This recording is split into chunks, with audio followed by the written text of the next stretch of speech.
these players going to be 2-0. Certainly, I think everybody who joined would have signed up for being 2-0 at the start. It looks like we're off here. We're definitely bad enough dudes. We are absolutely bad enough dudes. Just a big 20 to start it off. Well, at least we got some pocket change. Not the worst item it could have been. Could have been a bloopy. Those arrow upgrades are the worst for me in that chest. Unless you get a bow. That's true. Speaking of which. So we're going to get our randomized weapon here in a minute. These runners will be going through the escape sequence with whatever weapon the uncle decides to give them today. It can range from some easy things to some harder things, and well, look at that. I think you called it. We've got a bow. You wanted a quiver there. The bow is a pretty... I think it's on the easier side of weapons to get. Oh, wow. Wow. Look at that start. 10 big bombs in the first chest. These runners are not going to even have to farm that much. I was about to say, the bow makes it pretty easy to farm for some bombs, and we're not really going to see much farming at all now. I think they'll be rushing through most of escape at this point. They even got a couple of rupees already to get through Kakariko at some point. Yeah, most of this should now be pretty automatic. The bow is a pretty safe weapon. Get 30 arrows. That's plenty to get through the escape, barring some disaster, and especially if you don't have to kill any guards to pick up any bombs. They're pretty nicely set. Yeah, the bow definitely makes it a bit easier to farm, but if you don't need to, that's even better. And having the bow is just super nice to have. And the sword. What? All right, so we're on our way to go mode, I think. These runners now have a sword, which will help them actually even do this even faster in places. They've got a bow. If we pick up a lamp, we could go straight to Eastern Palace right out of here. That's a rarity. And then you discover that it's a pendant and you're sad forever. That's true. Let's not get ahead of ourselves. We didn't even get the pre-escape map check. We're going to have to be kept in suspense on that one.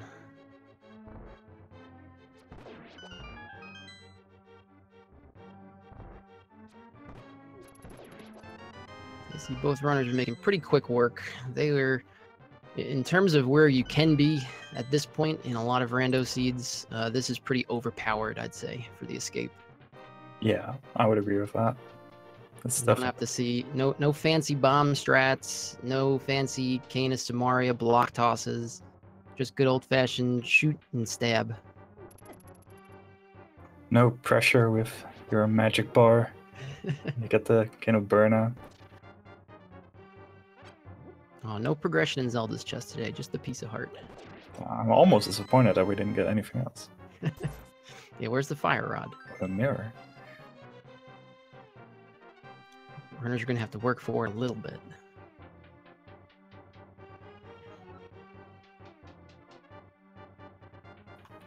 But yeah, this is probably pretty standard escape. Just a solid 6 minutes of movement, slight execution, avoiding rats or snakes on the back of escape, and then I assume we'll just go to Kakariko after this. Yeah, early game standard mode routing is pretty set in stone. I don't want to say 100%. You see a lot less divergence than you would in an open race. I'd say until the runners have, 90% of the time you're going to Kakariko, and most runners after that will head down to the South Shore.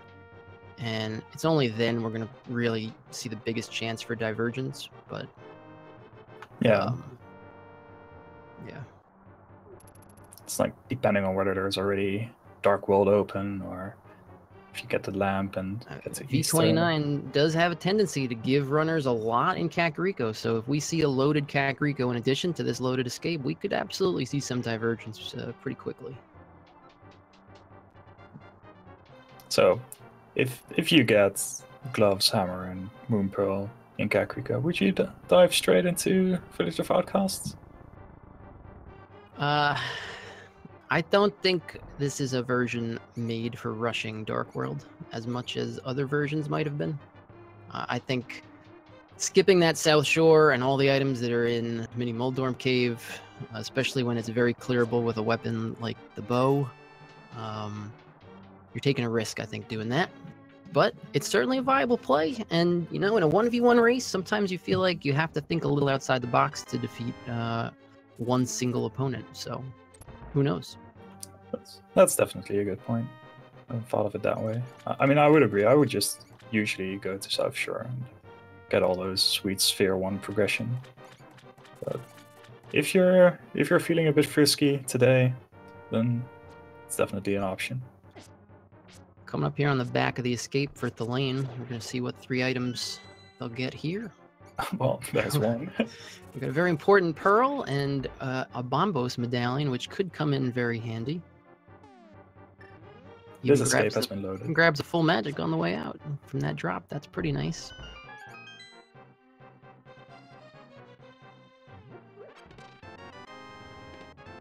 Chat already being pessimistic about certain pedestal options. Yeah, so far this is not a very chat-friendly seed with how nice it's being. They're going to want to see some trolls sooner or later. It is V29, so we might expect a certain clog drain when it comes to our item flow. Just one fetch quest. I think one fetch quest that pays off that'll appease chat a little bit. Looks like Thalane is going to start off, even with all those bombs and rupees, he's going to go up north to check Ganon to start things off. Yeah, it's certainly viable. I personally like waiting until I have the boots, because then Lumberjack is in play, but I think checking it early is not necessarily bad. Yeah, it's definitely not the wrong move. You see 2 schools of thought, runners who check it first after the escape every time, which appears to be what both of our runners are doing here. And then you have others who will wait until they have boots, and they'll route in the Lumberjack with the Bonk Rocks, like you said. It can be more lucrative to do this route early when you don't have enough bombs or rupees to do Kakariko. But it's certainly not a mistake to do it at any point. It's good knowledge to have. It can really affect your routing going forward. Thalane picking up the first heart container of the seed at the mushroom spot in the Lost Woods. Just a little bit of safety. We got a lot of offensive stuff. Oh, wow. Wow.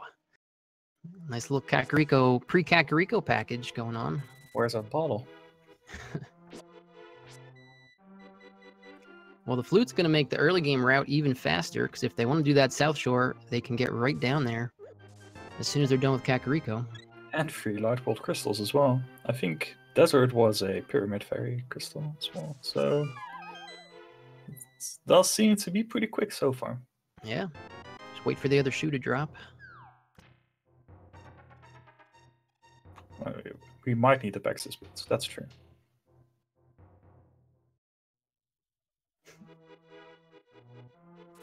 Alright, the lane's going into the back of Blind's hut here. 5 items. We've already seen a lot of value. Let's see if we get any more. Arrows. Always wanted arrows.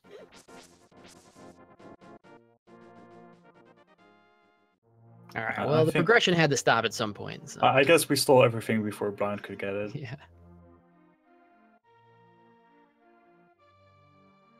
It's nice having some rupees though. Thalane's going to leave here with enough rupees for the bottle vendor. TazerOne's going to be a little short. Thalane picked up a couple big 20s in the escape that Tazer did not.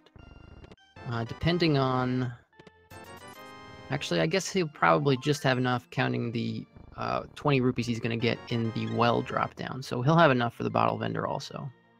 Yeah, definitely enough for the bottle vendor. And depending on what's in the well, maybe enough for an extra shop for bombs as well. At some point. Oh well, there's 100 here, so they got all the money they're gonna need for Kakariko now. Starting budget for there's the bottle as well. There's the bottle, so they're gonna get Kakariko crossed off their list in one shot here. That always feels good. No matter what progression you get, it's always good to, pick up a flute, pick up a bottle, know that you've gotten everything in Kakariko your first trip here. Just a little peace of mind. Bottle vendor just giving a small refund. We've got Thalane activating his flute. Taser's right behind him. I have a feeling we're going to see these runners tailing each other for at least 5 or 6 more minutes here. Yeah, and we'll see if they both have the heads-up play to maybe after racing game flute immediately to 7, and then after mini Moldorm flute to 8 to have a small shortcut to the dam and Ice Rod Cave. Yep, little time saves in this early part by using that flute, but most people are gonna take advantage of that and knock off all these Sphere 1 locations as quickly as possible. But with Eastern being a crystal, I can see at least Thalane checking that early with the bow, even if you don't have the lamp yet. Yeah, I imagine early Eastern's going to be in play for both of these players, likely. It can be a little tricky with the dark rooms. Not so much. There's an easier dark room to get through when you want to go to the vanilla big key chest, and then a tougher dark room if you want to actually go to Armos Knights. Typically, players will learn one of their first dark rooms will be the first Eastern Palace dark room, but the second one can cause problems without the fire rod. So some players will avoid it. So we'll see if TazerOne or Thalane are comfortable enough if they make it that far without any fire source. Yeah, there are a couple of setups with the bow, but I can imagine it being a bit tricky. Thalane opting not to do the race game blind, and he gets rewarded. It's gonna pay off. I personally like doing it blind, because even if there is like 100 or 300 rupees on there, or even a full heart, you don't mind picking it up. But you wouldn't go back for it. Yeah, absolutely. You might see 100 rupees up there. You're not going to go do it. But if you did it blind, you're going to pick it up. And Thalane looks like he's going to give us our likely route divergence earlier than I thought. He's headed up to Sahasrahla, and he'll probably be going into Eastern after that. That's a pretty confident play. I like it. So something that I'm not sure of. Do you know if Bombos actually kills the green eyebrows? That's a great question. I don't think I've ever tried. Maybe we'll see Thalane give us an answer to that. That would make it a bit. Yeah. Well, TazerOne has fluted to 7, so he's going to take care of the jam, and he's probably going to go on a mini Moldorm. These were the two viable routes we were talking about before, and we got one from each player. We'll see which one gives anybody an early lead, or might not see any difference at all for a little while. We need to keep our eyes crossed for this one. Need to pay extra attention to both screens now.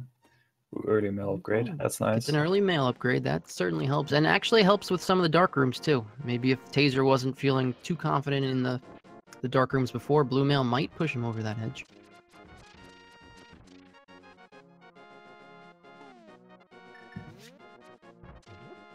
So the Light World Hype Cave. Just an early comp is in Eastern. Taser's going to use some bow strats to take care of these Moldorms. It is very easy to get in trouble very quickly when trying to kill these Moldorms. He does have blue mail, makes it a lot less frightening. Very nice snipes. Everyone, yeah, that was pretty quick. It's not so easy to hit those guys with the arrows all the time.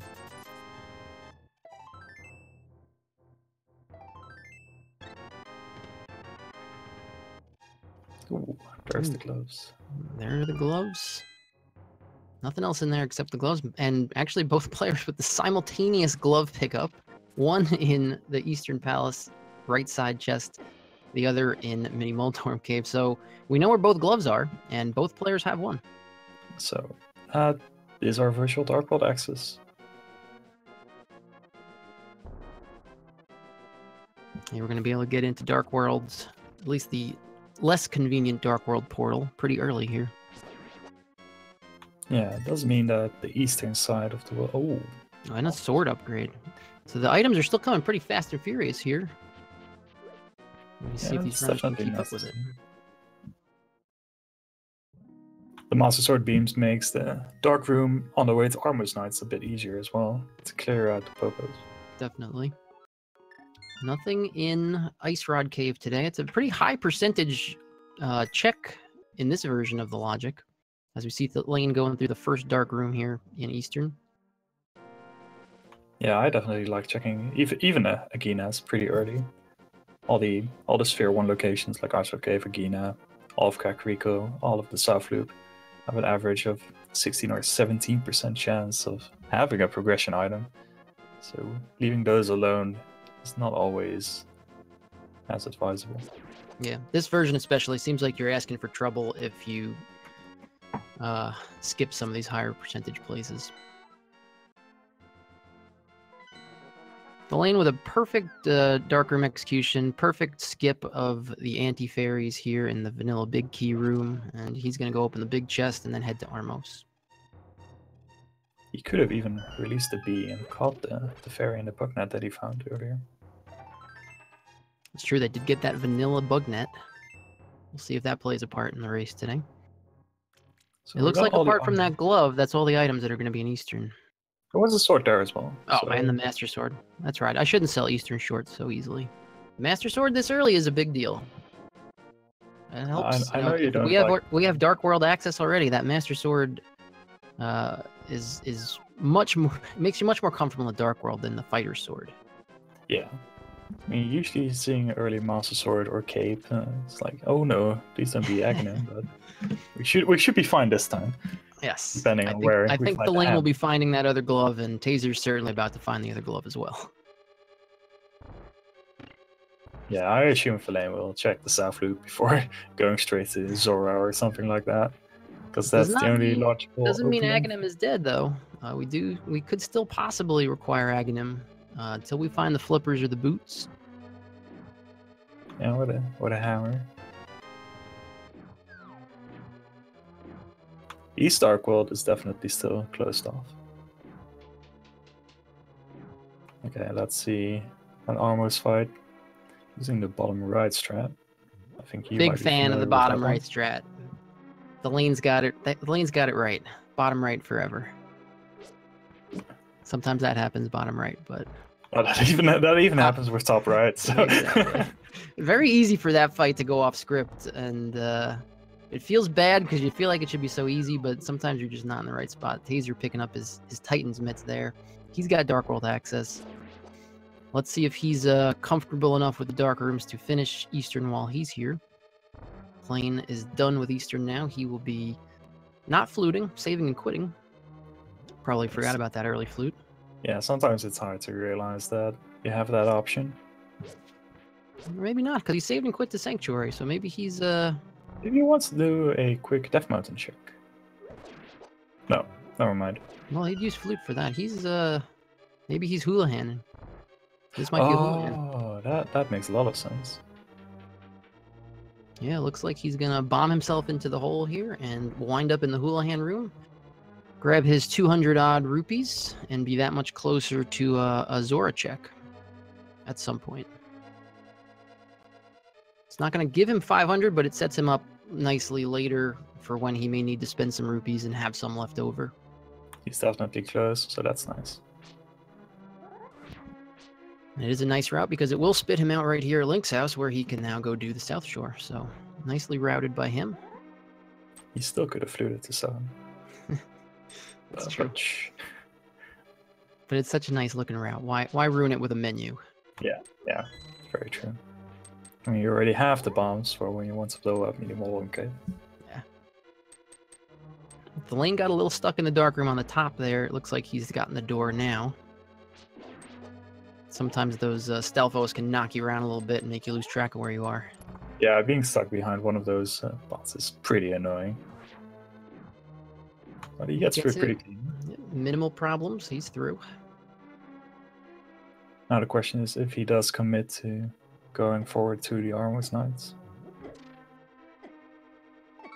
He's just going to brute force the switch here. He's going to be a little careful. One heart does make it a little harder to do this next dark room. So we'll see if after he opens up that big chest, if he decides to do it. Yeah, I'm not sure how many pieces of heart he has. If he has 3, then he might be able to get a heart refill here. Ooh. No. Okay. Yeah, he decides to save and quit. That's probably a safe choice.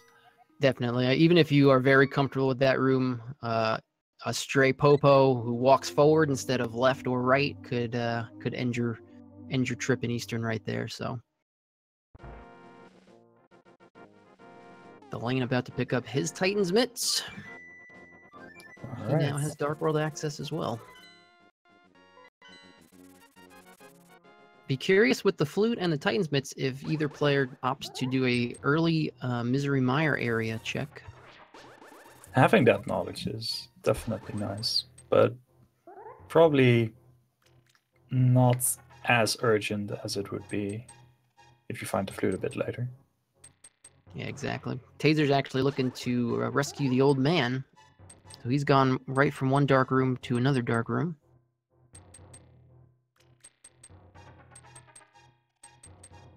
Not exactly sure where he is. I Okay. think he went a too bit high. too north. Yeah. A little bit too high, and that's the part when you enter one of the unfamiliar parts of a dark room. We got a map check there. Looks like Mire's the green pendant, and the other 5/6 crystal was Skull Woods. I didn't catch the other pendants. Both the flipper dungeons, so Ice Palace and Swamp Palace. Ooh, okay. Could see a flipperless seed here. Taser makes it out of those dark rooms with the old man in tow. Nicely done. Gets 3 bombs for his troubles. Thalane has opted for an early Skull Woods check here. Pretty common for players to route in a front of Skull Woods check. Even without the fire rod, they'll come up here, dig out the front of this dungeon, and then go on with their Dark World exploration. It's almost considered as a part of the Dark World, even. Yep. He did get 1 item there, just a piece of heart. Taser's going to climb Death Mountain and give us a Spectacle Rock check. Just a piece of heart up there. We'll see what's inside. Also a piece of heart. Oh, okay. So not much going on here, but it's nice to have the early spawning point. Yeah, not a waste of time to go up there and check at all. You get the spawn point. You're going to go up and walk to Spectacle Rock at some point anyway. So whether or not you can continue on Death Mountain is pretty irrelevant. Good to get those checks out of the way. Thalane over in one of the worst rooms of the game. Definitely one of the worst rooms in the game. Depending on the RNG that these Gibdos give you, it can be a nightmare. And then the hand on top of things, the Wallmaster trying to grab you and make you start all over again. He gets a little trolled by a couple of those Gibdos. I think he was afraid he was a little too close to pull that statue. Yeah, he might be playing it a bit too safe. Sometimes that happens as well, but he gets through it without too many issues. Once you get the statue there, you don't really want to get wall-mastered and have to do it again. There he gets wall-mastered on purpose to come back out. So he's gonna leave Skullwoods with 1 item. 1 item locked there behind the fire rod. As Taser moves on to Village of Outcasts and gets a couple arrows from the chest game. I assume Thalane will be going into the Village of Outcasts soon as well. We'll see if they enter Thieves Town without the hammer.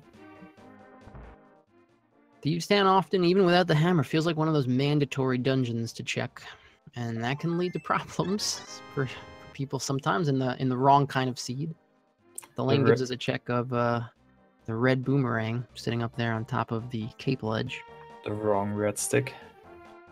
I am a pretty big fan of the red boomerang. I know it's got its detractors out there and some downright haters, but I favor the blue one personally, but hey, we all have our differences. Sometimes you just gotta back the underdog. Looks like Village of Outcasts is a bit of a bust. And here we're gonna see if Taser's gonna go into Thieves. It looks like he is planning on it. Yeah, that definitely makes sense. Yeah. You will only maybe not get 1 item. It can be a rough one to skip, but I would maybe do the South Loop first again in the Dark World, but it looks like both are going into Thieves Town at this point. Oh, no, never mind. Thalane hasn't done the chess game yet, so. With the Titan's mitts, it is easier to get back to Village of Outcasts than it is with the hammer route. So I can understand in this exact circumstance putting off Thieves for a little while, but it's also definitely not a mistake to check it. I mean, there's a decent chance you're not going to have to check the big chest anyway, and even if it has an item in it, there's a decent chance it's not going to be anything. So both these players look like they're heading in here with the intentions of just completing the dungeon and coming back later if they run out of other spots to check. Finding that early key, though, that's not always a good sign. But no, you want that to be in the big chest, but still doesn't mean their fate is sealed. They're gonna have to just avoid picking up the map, and they'll be okay. The seed can do that for us.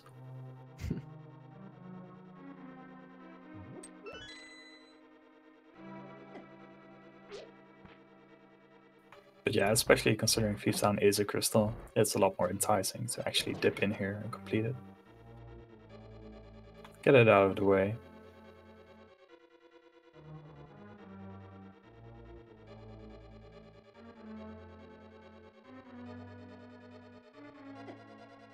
Taser's making his way through the hellway here. He had a pretty good, got most of those Patrick stars to move out of the way for him. Gets through with only taking one hit. He'll be going upstairs to bomb the floor. Yeah, Thieves Town can definitely be a bit painful. A lot of the enemies have a base damage of 2 hearts, like these green duders. Whatever you do, don't run into the grasshoppers. Although they both have blue mail, which actually makes a pretty big difference in Thieves, because a lot of times you're in Thieves pretty early. Like you said, a lot of these enemies do 2 hearts of damage. Blue mail can really be a lifesaver. Yeah, having the damage of these Patrick stars and the grasshoppers and the Zazags that especially appear in the latter half of the basement. It is nice to have that safety. In the vanilla game, you're supposed to do this with green mail. You don't have blue mail yet, so this is actually overpowered compared to where you'd be in vanilla. You don't have the boots, though. You definitely miss the boots in this dungeon. Boots are a big advantage. Thieves is probably the dungeon that benefits the most from having the boots in terms of percentage time that you'll save. Most of these rooms are sprint through rooms, and also being able to charge through a lot of these enemies that will do 2 hearts to you if you try to walk around them.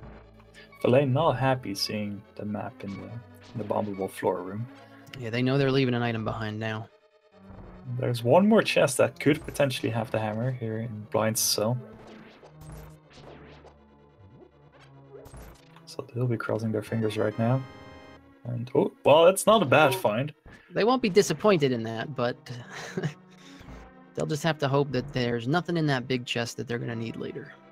It will probably be in the back of their minds for a while, but we're going to get a little high five here.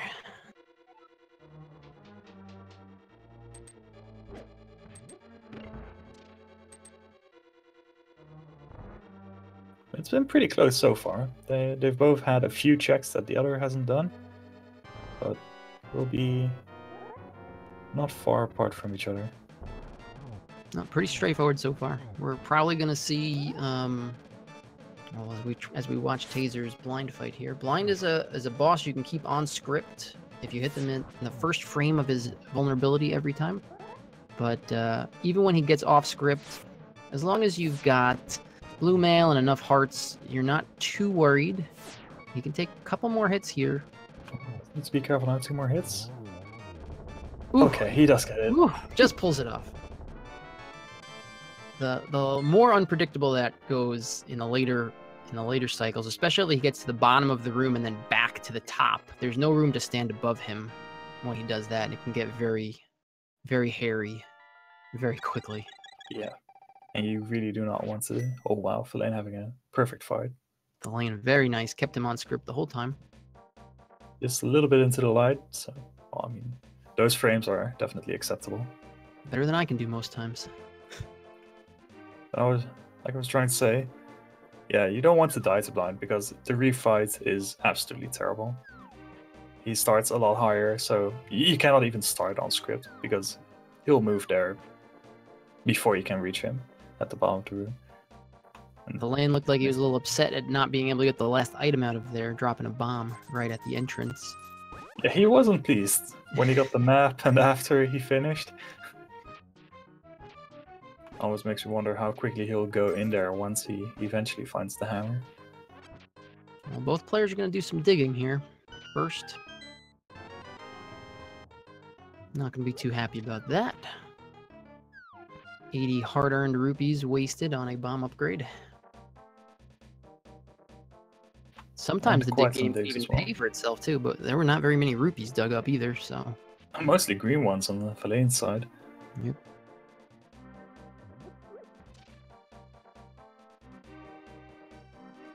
Okay, Taser bringing the frog with him. Let's see what Thalane does. It seems like he's... Looks like he's doing the same thing. Except he has forgotten Wrong way, to kick buddy. it this way.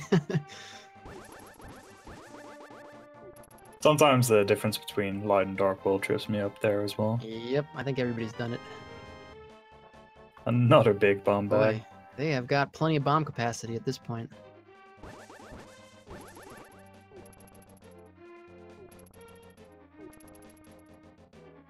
So both players grabbing the frog. This is less painful to do the save and quit turn in of the frog when you have the flute than when you do not have the flute. Obviously, it's the least painful when you have the mirror, but with the flute, it's at least palatable to save and quit, flute back to Kakariko and turn him in. The worst is when you're doing it with no flute or mirror. Yeah, especially the purple chest becomes unbearable at that point. Got Taser heading into Hype Cave. We're going to see what we've got today. We don't have a lot of locations left that could have something at this point. There is the Mire area, but I think this will lead to something. But I am pretty wrong. We do have the silvers. We got the silvers there, which is something. It doesn't give them any progression, obviously, and they already did have the Tempered Sword. That'll come in handy on Ganon and maybe a couple boss fights, but nothing to really be too excited about if you're Taser or Thalane at this point. This does set them to have a pretty standard Ganon fight, so that's nice. Looks like both players are gonna continue on the same path, turn in the dwarf, and then, like you said, there's only a couple places left for them to head and check out. Mire area, Purple chest. Purple chest, and Agina. Zora. We haven't seen Agina yet. We haven't seen Agina, and we haven't seen Zora. We may see. With that flute, it is an option to flute to 8 and do some fake flipper checks as well. A lot of players will favor that. Yeah. Before they go to Zora. They're both either close enough or do have enough money for Zora, so you could see them heading there at some point. Looks like Taser's going to make the Mire play, and Thalane is right behind him. Thalane going to check out the item he cannot get first, and actually he's going to check Agina first, so... This is not a bad play. If there's something here, you feel pretty good about the check. If there's not, well, the way things are going, you're probably going to check it anyway. It's probably the last Sphere 1 location left, so he's had those all cleared out then.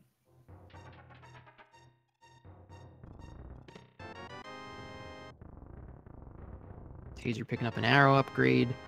And the fire rod in the Right. Mire Cave. So that's Skullwoods.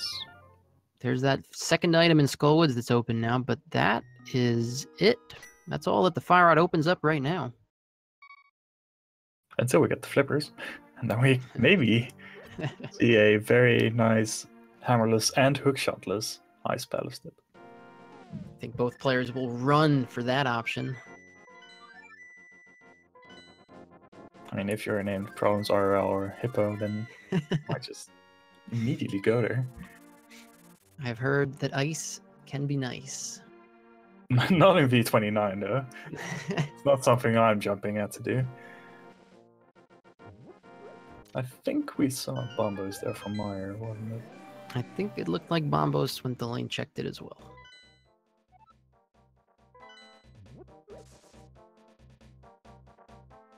So Thalane about to pick up his fire rod. Taser headed up to Skullwoods to make use of his fire rod. The Mothula fight can be one of the harder ones to do early on in the game, but we are pretty powered up for Mothula at this point between the Tempered Sword, Blue Mail, plenty of hearts. I don't think he'll cause too much of a problem for either runner, but you never know. Sometimes he's just in the mood to make all your worst nightmares come true. Yeah, sometimes he just wants to sit in a corner, make your life a bit of a pain. They both still have that B if they're inclined to use that for the Mothula fight.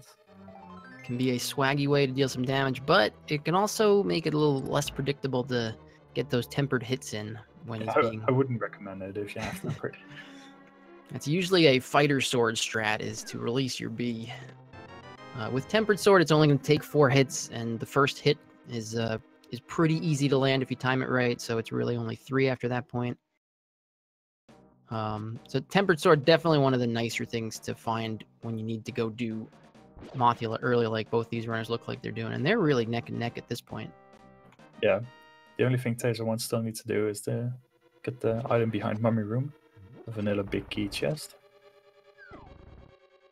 But aside from that, it's been super close.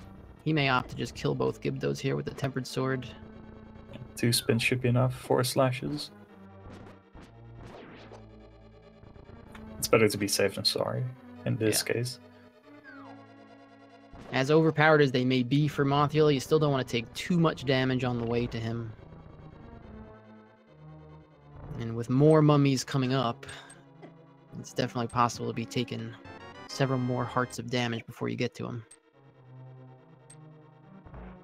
Thalane really moving well through this dungeon, though. He's just obliterating everything, not saving any magic. He knows he's got Tempered Sword. He shouldn't have a problem. Straight to Moth. Yep, he's been showing some really good execution so far.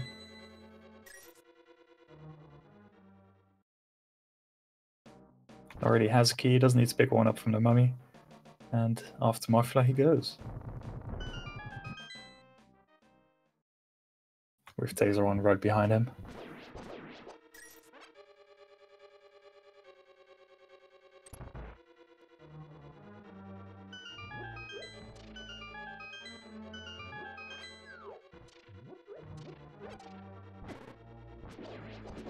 And very nice fight. Pretty friendly pattern from Moth. He hid in the corner for a little bit, but came out a number of times. Good fight for Thalane. Picks up his his 3rd crystal actually already. Yeah, he's been on fire. The Eastern crystal as well. Taser narrowly dodging the Wallmaster there, but took a couple hits from those Gibdos. It looked like he was trying to conserve some magic for the Moth fight. Oh, getting grabbed there. Ooh, and he gets grabbed in. Yes. I think he was waiting for the bunny beam to wear off in the door and didn't realize that the Wallmaster would grab him there. Yeah, that's very possible. Yeah, only has 2 hearts at this point, so he needs to be careful. Oh boy. It may be worth taking an intentional death at that point to just refill some hearts, then pick up some extras in this room, but it looks like he's going to give it a shot anyway. At least refilling some magic. Thalane going for an intentional death here in order to warp back to the start. And probably pick up the item from the big chest. Yeah, never the walk you want to have to be doing in Skull, all the way back to the big chest. After going all the way to the back, but not much choice at this point. Yeah, especially since there are so few locations that he actually has left at this point. Yeah, it feels mandatory. And just like with Thieves, you just don't want to leave an item behind in the first place. It will weigh on the back of your mind. Especially not an item that you can get while you're there. Yeah. So Taser's headed into his Moth fight. He's only got 4 hearts of damage. He can take 4 hits, either from the spikes or Mothula's beams or Moth himself. He's going to play it a little safe early on with some fire rod shots. The key to damaging Moth is to hit him when he's not near the spikes, and if you have to hit him when he's on the edge, line it up so that he runs into one of the blocks and not the spike itself. Oh, very nice. Taser does a very nice job there. He did not get Moth moved to the very bottom of the screen, which can sometimes make it very awkward to avoid hitting him, but he did a very nice job with what he got there. Thalane finding nothing in the Sko's big chest, so at this point there's purple chests left, I think. Purple chest and Zora. Yeah, Zora is still an option as well. You don't want to, as hard as purple chest may be, you don't want to make the trip all the way to Zora for nothing. Although I'd be surprised if, when doing the Zora check, you didn't check the fake flippers too. That makes it a little less painful to go all the way to Zora, if you can combo that with your fake flipper checks. Yeah. It makes it feel a lot more worthwhile. Definitely. Just having 4 items instead of just 1. And Not maybe to also mention with flippers not being required this seed for any dungeons, it increases the likelihood that you'll get pulled into a flipper dungeon if you find the flippers later. Yeah, as well. Oh, And there we there's go. the progression. Mirrorless purple chest is the answer. We all love seeing that. one of the most frustrating things in the game. Luckily, they got bottlenecked by it early and kind of felt obligated to do it. So, with Taser still, he's got to go to the big chest and see that he's not going to get anything out of that. And he doesn't have the money for Zora, so hopefully he realizes his best shot is also doing purple chest. I would assume he'll follow Thalane closely in this regard. Thalane has not been up on Death Mountain, so he's saving the old man. He's going to get his 3 bombs, and then he's going to head up to Spectacle Rock, and then to East Death Mountain, which I'm sure is where more progression is waiting. Yeah, this is going to be the big model load. 7 items in Paradox Cave, 1 in Spiral Cave.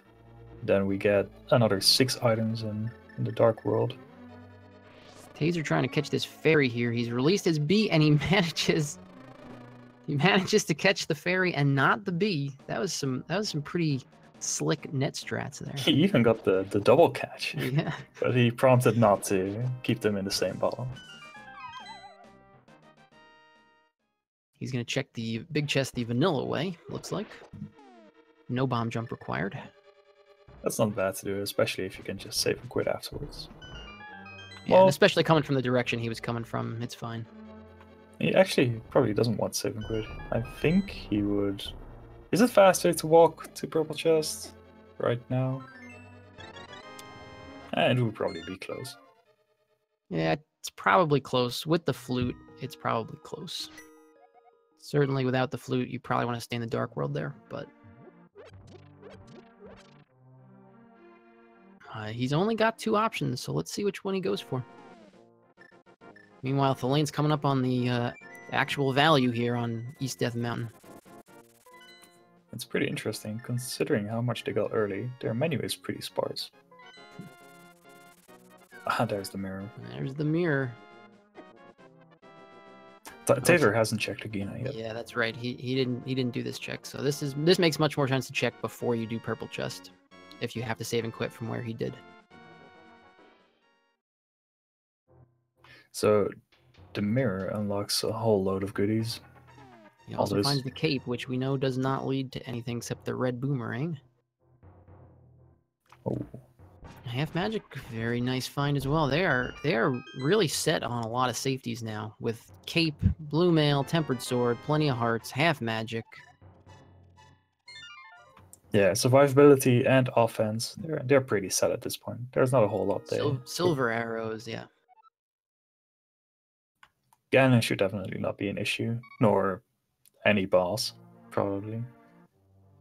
Taser took a long time to do anything at that menu. He may really be racking his brain thinking what's left in logic here.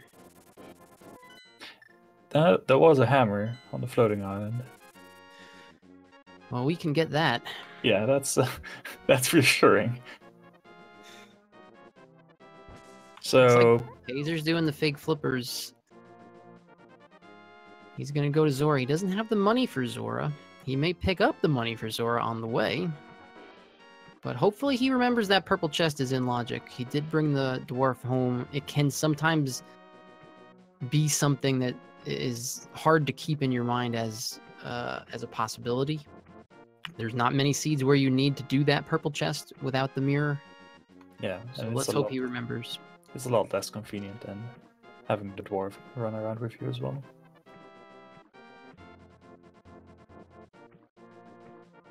But it does seem like the seed opened up completely at this point.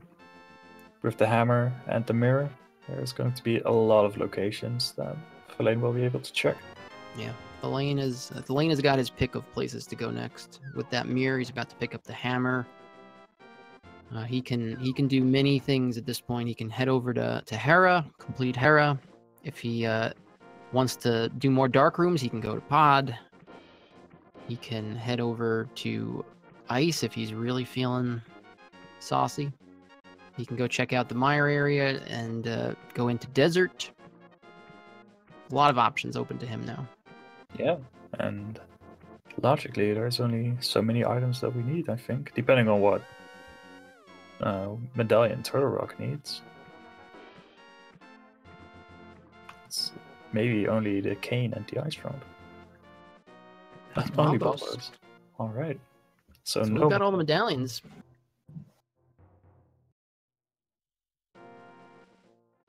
And yeah, you're right. Just cane and ice rod from Go mode. perhaps boots. Desert is required, so you don't know how locked that is. Very true. Could wind up needing a couple more items. Get the red mail, but no progression in Hookshot Cave. He's going to go pick up that hammer.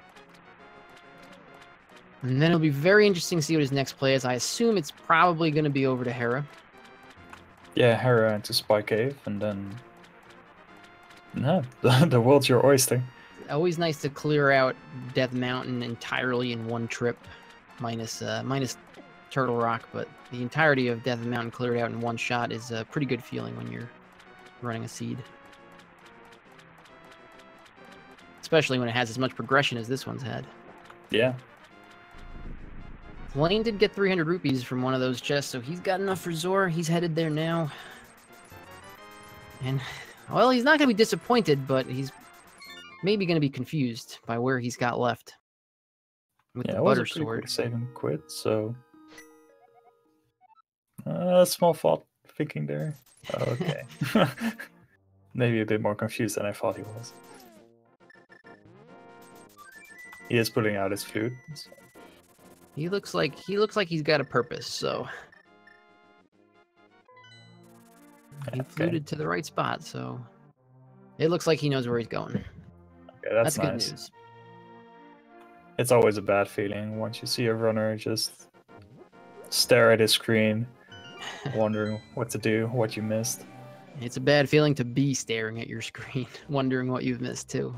It's a feeling I think everyone is pretty familiar with at some point, and that's usually the time in a seed where that's going to happen. Is middle, early, one item location that maybe has slipped your mind, especially an item location, let's face it, that's as tricky as mirrorless purple chest. A lot of times it's going to be your last option anyway, so it's not something you're thinking about a lot, and you know, maybe it slipped his mind for a little while, maybe it didn't, maybe he just wanted to do the Zora check before that. It's certainly fine to do all the fake flippers and Zora check before doing purple chest. Yeah, and so not really a bad thing for him to have done that. But he'll be getting his hook shot anyway. That's nice. Thalane lined up a very nice bomb jump in Hera there, and with a sprite, at least that I wouldn't be able to deal with. I wonder if he's practiced specifically for the Terra sprite. That's a very painful bomb jump to miss or to fail. So I think we've had experience with those. I think everyone has had experience failing that.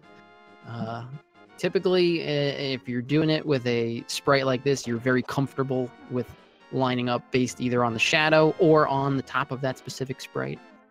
And a very nice Moldorm fight as well. Took him out with no problem. Alright, there is an item left in the basement. I'd be very surprised if Thalane does not check the basement here. Yeah, he's been really thorough with his check so far. He was not happy having to leave a chest behind in Thieves stand, so I would not expect him to skip this one either. Yeah, there we go. There are times it feels you can get away with this skip. It does not, I don't think. When you have the opportunity to do all of Death Mountain again in one check, you don't leave one chest behind that you could, it's only going to take 60 seconds to pull. And he has the mirror, so you don't have to do any death warping out of the vanilla big key room. That's reassuring as well, especially because you would like to do Spy Cave right afterwards. Taser's on East Death Mountain now. He's going to pick up all the progression that Thalane just picked up. There are a number of spots Taser has checked that Thalane has not. So while Thalane is a bit ahead at the moment in crystals and in items, depending how long this seed makes our runners check for their go mode items, very possible Taser can catch up here. Yeah, definitely. I mean, we still have the big hunt for the ice rod as well, so You never know what the that ice may. rod can be one of the worst items to be missing in this game. That's a medallion we did not need. And not going to be much use today. But again, it's nice to not have that option in the back of your mind anymore. You would rather pick it up and have it not be anything than leave it there and have it weigh on your entire game. I thought he would mean to pick up that fairy just in case, but he feels comfortable enough just having the bee be in that bottle.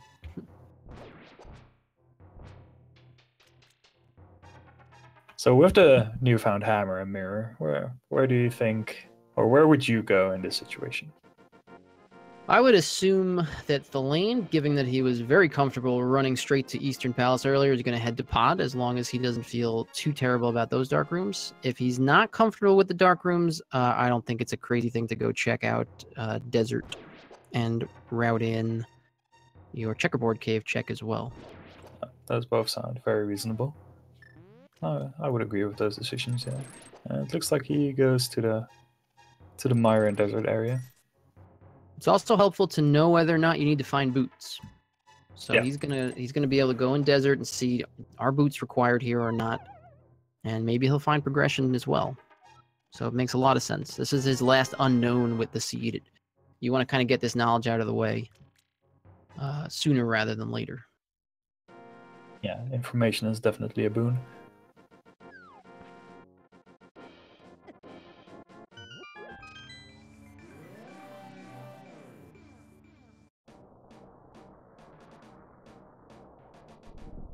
Alright, nothing in checkerboard, so looks like we'll be heading into Desert right now. And check the torch as soon as we can.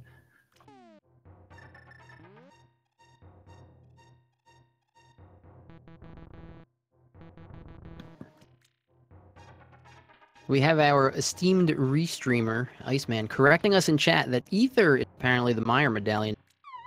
So that was very much a required Ether medallion that was picked up. Well, if you assume it's a pendant, a pedestal seat, yeah. Yes. Potentially very required, but useful to find. And more boots. There we go. So Thalane now knows all of the items he's going to need to find for Go Mode, and now it includes the boots. We are going to be able to check a little bit more of this dungeon.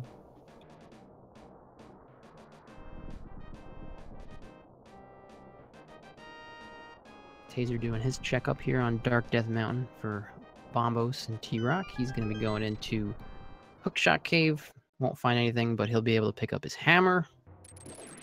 Thalane finishes off the checks that he can take care of here in Desert. Very nice right side. You love seeing that. The nightmare right side rears its ugly head again.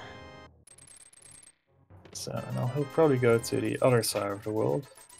Oh. Okay, just getting a potion. Picking up a green potion makes me think he might be headed to ice. Yeah, considering the amount of funds that he has, I'm surprised he didn't just get a blue one, but it is number 5. Well, he's headed to Pod. Maybe he just wanted a magic refill. Maybe he forgot he had the bow and was picking up a potion to do the potion glitch. Glance goo glitch. Yeah, maybe. Maybe he just wants to show off. There's that hammer for Taser. Expect him to go into Hera as well. Yeah, almost certainly he'll be following the same route. And after that, there might be a little bit divergence again. See if he goes into Pod first, or if he also checks the desert area. Or even decides to check out what the last item in Thiefstone is. That Very seems true. a bit risky. With so much open, it would be unlikely for him to do that first, but as uncomfortable as he might have been, it's hard to say whether he didn't finish off Eastern because he was uncomfortable with the dark room or because he only had 1 heart left. But if it was discomfort over the dark room, he may not rush to Pod either.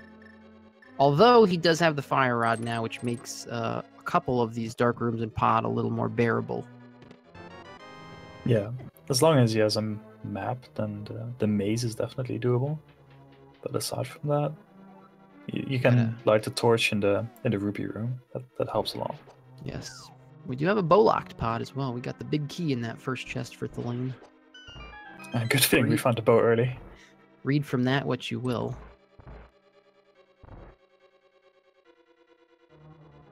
It would be something you skip that one.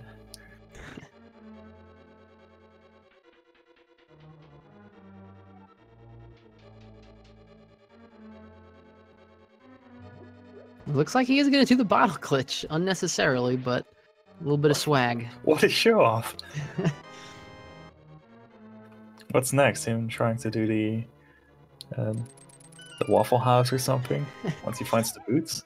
So for anybody wondering how that works, if you drink a potion in that room preceding the Mimic's room, it unlocks your camera, which allows you to scroll the Mimics off the screen in the Mimic room, which opens the door. Completely unnecessary in this instance because Thalane has the bow and can kill the Mimics with the bow, but just decided to show off a little bit, which we wholeheartedly encourage here on Link to the Past Randomizer. I mean, it makes our job a little bit more difficult, so I'm not sure if I completely agree with that. But yeah, we were confused for a little while, but... And he asked me not to go too hard on him, so I'll accept it. Taser headed into his Moldorm fight. With Butter Sword, it's just going to take 2 slashes, but still, when he's in a trolly mood, he can... He can bop you. Yes. I am going... Perfect fight there, though. I'm going to decide to criticize Thalane here a little bit with his routing. Trying to grab that chest on the right side before dropping down here when he had plenty of keys. It's an unorthodox route that I think I made the same mistake a couple days ago. When you have a bow-locked pod and can't grab these middle chests first, you can leave that bridge chest for last since you're going to be mirroring right after this upcoming chest. But it's kind of the default route conflicting with the route that you're on that throws people off. He did pick up powder there, and he's not mirroring. He's going to choose to walk it off, I guess. Yeah, I personally prefer mirroring here. It is an extra menu, but you reset the switches in the third room here, which makes it a little bit easier just in case the... Oh, I see. Well, so there is a bomb jump here that you can do if you line up on the left side. He's gonna pull out all the swag, it looks like, here in Pod. I've seen Chris's Owen do this a couple of times. It's really nice. If you hold right out of this bomb jump, then you get to... Ooh, oh, that's so nice. Perfectly. I was gonna say he might as well do this one too. If he's done all the other swag, he might as well pull out the one that makes sense to do here. Yep. If you have the big key, then there's no reason not to do this. You do have the mirror, but...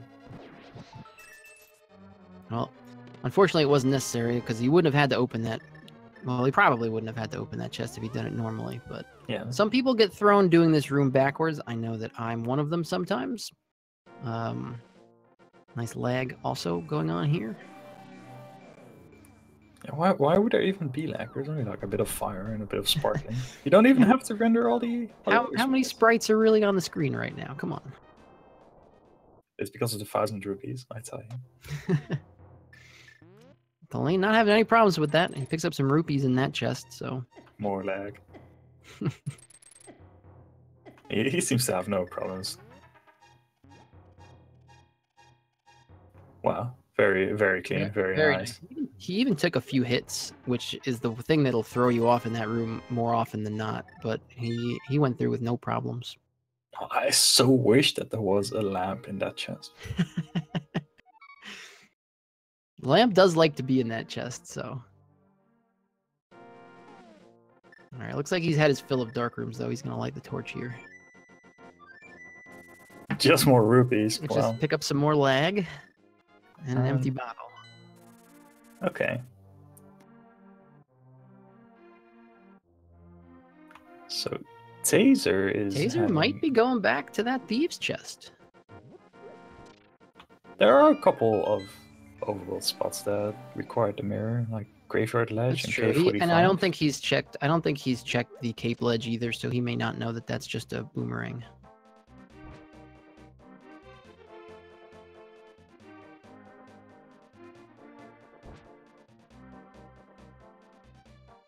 Okay, I was kind of wondering. Thalane hitting the switch without needing to. Now he's got it. He's on his way to Helmasaur. Ah, okay. Yeah, this makes sense. Hammer pegs. It's brutal to have to do this without the boots, but sometimes... Very unsatisfying not being able to make that noise of just hammer dashing through all the pegs. Tuck, tuck, tuck, tuck, tuck, tuck, tuck, tuck. One of the most satisfying sounds in the game.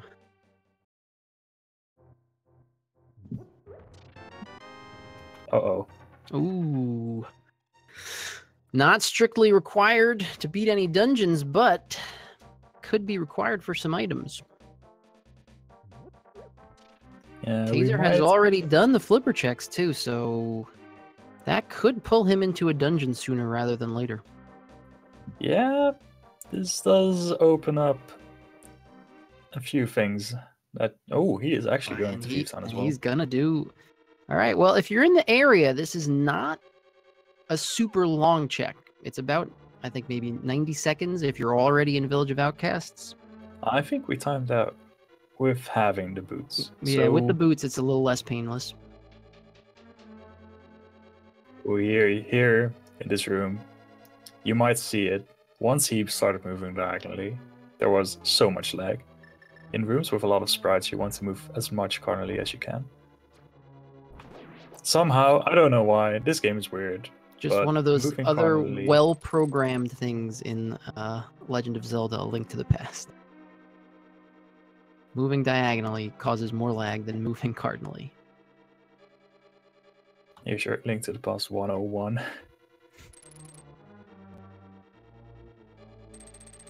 So picking up those flippers, if this chest in Thieves happens to be, say, the Ice Rod, Taser's in a very interesting spot in that he'd be behind on crystals by a fair margin, but maybe even ahead in theory. Yeah. Based on some very trolly item locations that I don't know when Thalane's going to get around to. If it were, say, something like the Cane of Samaria, then Thalane might be able to check it a bit more quickly than if it were the Ice Rod. But even if it's something like the Lamp, that opens up some very interesting stuff.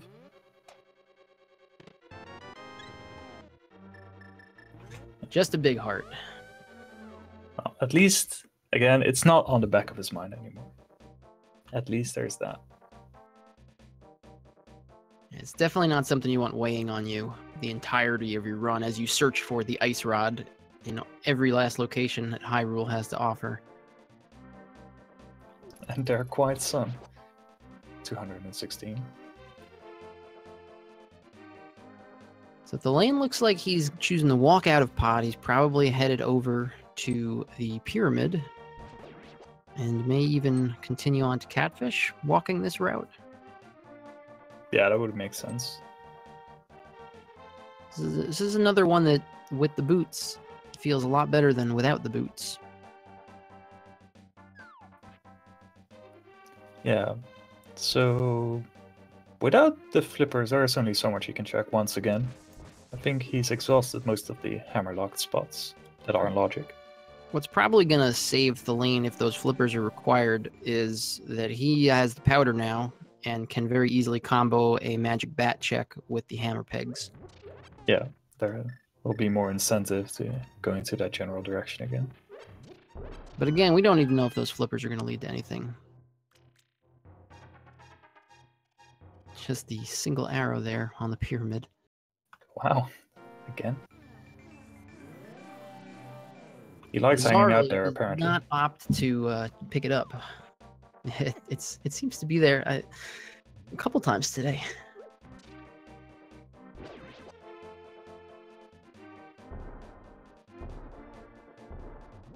Taser getting a little stuck in this area. It's definitely a worse maze than the one in Pod. Not a lot of times you have to actually go through the maze part, so. Well, but both runners are going to head over to Catfish at the same time, it looks like. So I have one question. Where is the lamp?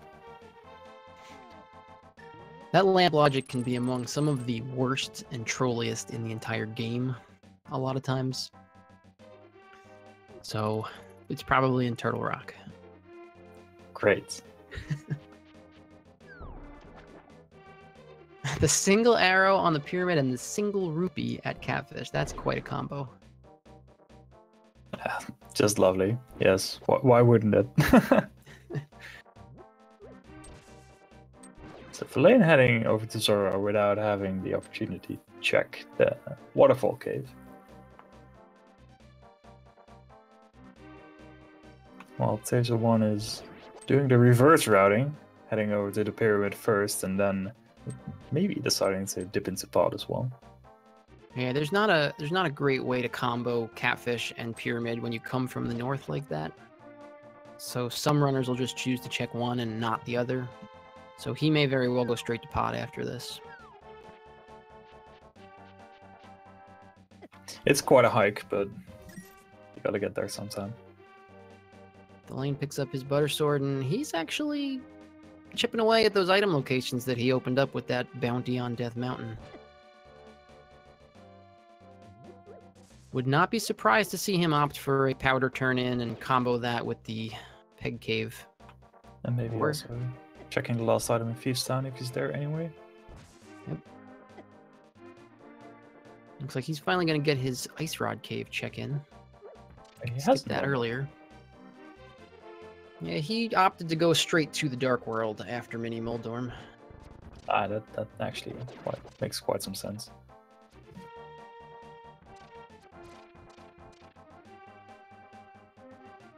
Interesting that he did decide to check Agina when there was a bit left, but only left this for later.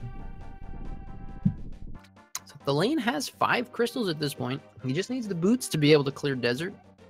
And he's going to need the cane and the ice rod to clear out Turtle Rock. Although once he gets the cane, ice rod could be in Turtle Rock. That's always a sight to behold, isn't it? Seems to be there more often than not when you don't have it this late. But until we get that cane, it's not anything that's going to really come into play. It looks like Thalane is going to hop over to the Peg Cave. We'll see if he jumps into Thieves here to check that last chest. My guess is he will not. Still with a couple items right in this area to check. Right. Yeah, there's He's actually going north here. I guess he's going to go to Graveyard Ledge. Another tough out-of-the-way location that you feel bad routing in all by itself, but with only 3 or 4 item locations left to check, feels mandatory at this point. It's always the question how far ahead or behind they feel they are, because for almost both of them, Purple Chest was pretty late, if not the last location. And, well, with Ice Rod and Cane missing, they might not be feeling too good. Thalane has executed pretty well. He hasn't lost a lot of time due to any mistakes in dungeons. He's been able to complete all the dungeons he's gone into, even leaving an item in Thieves. So as long as it's not someplace that he could have gotten a long time ago, when he finds it, he'll probably feel okay. And I think Taser probably feels okay as well. He may be getting worried about no lamp. At this point, if you're a player that's not comfortable with dark rooms, and there are some areas with dark rooms you've avoided for so long, and you still don't have the lamp, it can start to feel a little bit like you're almost certainly behind. And I wouldn't say he's behind because of dark rooms at this point, but he may be feeling that. Yeah, that's a very good point. This definitely is not a gentle seed for players who are not comfortable with dark rooms. And there's always the question, well, I know that Palace of Darkness, say, has a lot of dark rooms, but what if it is in there? Yep. Do you so avoid Thalane's going to pick up his flippers here, and then he's going to have a choice. He's got Mire, or he can go to either of the flipper dungeons for his progression. And that's not an enviable choice in No, this seed. Mire is not completable and is a pendant.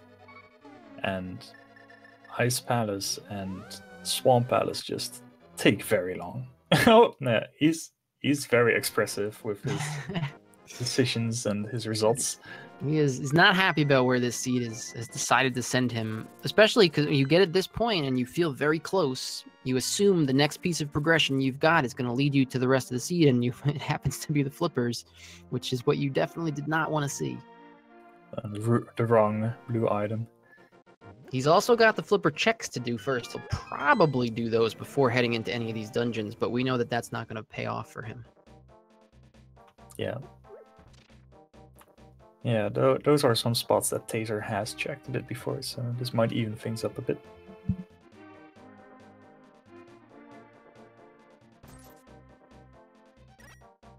And I wonder where Taser is headed at this point. He could be headed to Cave 45, is the only thing I can think of. Yeah, it does seem like it.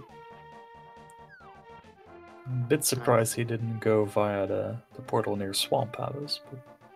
Yeah, I think this is his last overworld location, actually. So after this, he's going to need to start hitting up some dungeons.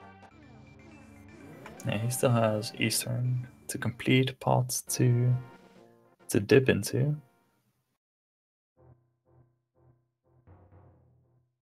It'll be interesting if he takes the flippers as a sign that he needs to be in a flipper dungeon, though. Which, at this point, looks like it's the right play. Yeah, it seems like... He doesn't know that, but... No, he does decide to go into pot first. He's going to make a very, very reasonable play, it looks like. Okay, yes. He thought about it for a second there. It looks like he's going to make the very reasonable play of pod and finish off Eastern. Hopefully feels a little more comfortable with these dark rooms having that fire rod. If he felt uncomfortable before, that might be something that pushes him over the edge here. Yeah. He is getting a little turned around here in the hedge maze. There are so many mazes in this game. I never really thought about it, but Thalane finding his second shield and a lot more rupees. Just increasing that lag counter.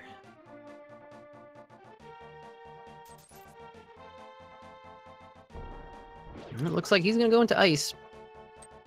So Thalane making the play, the first pendant dungeon he's going to choose to visit is going to be Ice Palace.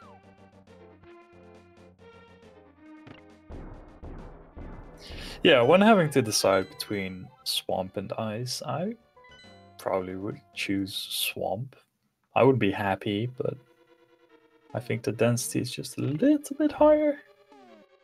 I think the problem with Swamp is if you choose it and it's wrong, you also have to clear the left side. And if you hate clearing the left side, then I can totally understand going into ice first. Yeah, that makes sense. A lot of people do not like clearing the left side, and going into Swamp at this point and not clearing the left side Swamp would feel like madness. So it is. You kind of saved yourself from having to make that call by going into ice first. I don't know if that's what's going through his mind, but I don't think there's a wrong decision here. It's really, if there's a wrong decision, it's pretty close mathematically anyway. Yeah, I would agree with that. I think if there's a wrong decision, it would probably be going into Mire instead. Mire feels like the biggest gamble for sure. Yeah. There's also the chance you might have to go into both of these dungeons. There's a chance you might have to go into all three of these dungeons. So. Yeah, considering we still need 3 items, that's definitely true. Of course, you always hope that one item leads to the other. All 3 of the items that we are missing can all of them be on the pedestal. Oh, well, not Kane. Nope, not Kane. Not Kane. You're right. 2 of the 3 items, 66% of the missing items at this point, could be on the pedestal. And of course, there's always a 50% chance that there is something on the pedestal. Either it is or it isn't. That is indeed how random math works. Thalane failed the bomb jump a couple times, but gets it pretty nicely on his latest attempt. That can be tricky. I have trouble with that when I have the gold sword. I don't know if it's my eyes or what, but that gold outline of the sword blends in very nicely with the very light blue ground that you're standing on there. It almost feels like the gold sword is a bit fatter than the other two. I Or would other three. much prefer having the tempered sword there, yeah. It's almost like we're used to having that one instead. You don't see the gold sword too often. Not a lot of seeds, and certainly not if you're playing something like NMG. You're never gonna see it. Taser has apparently heard your criticisms of Thalane's pod routing and is doing it the way you suggested here. I am so proud. Picking up his powder there. So Thalane is on the right side of ice here, hoping... So this is where you're hoping to not strike out when you're on this end of Ice Palace here. It's kind of slow going through these rooms, takes a while. Most of the time you find the map and the compass and the big key and... Yeah. Just delayed. You never find the items you're looking for over here. Oh, he did find the big... That's right, the first chest was the big key. It's a great start. A small key, excellent, okay.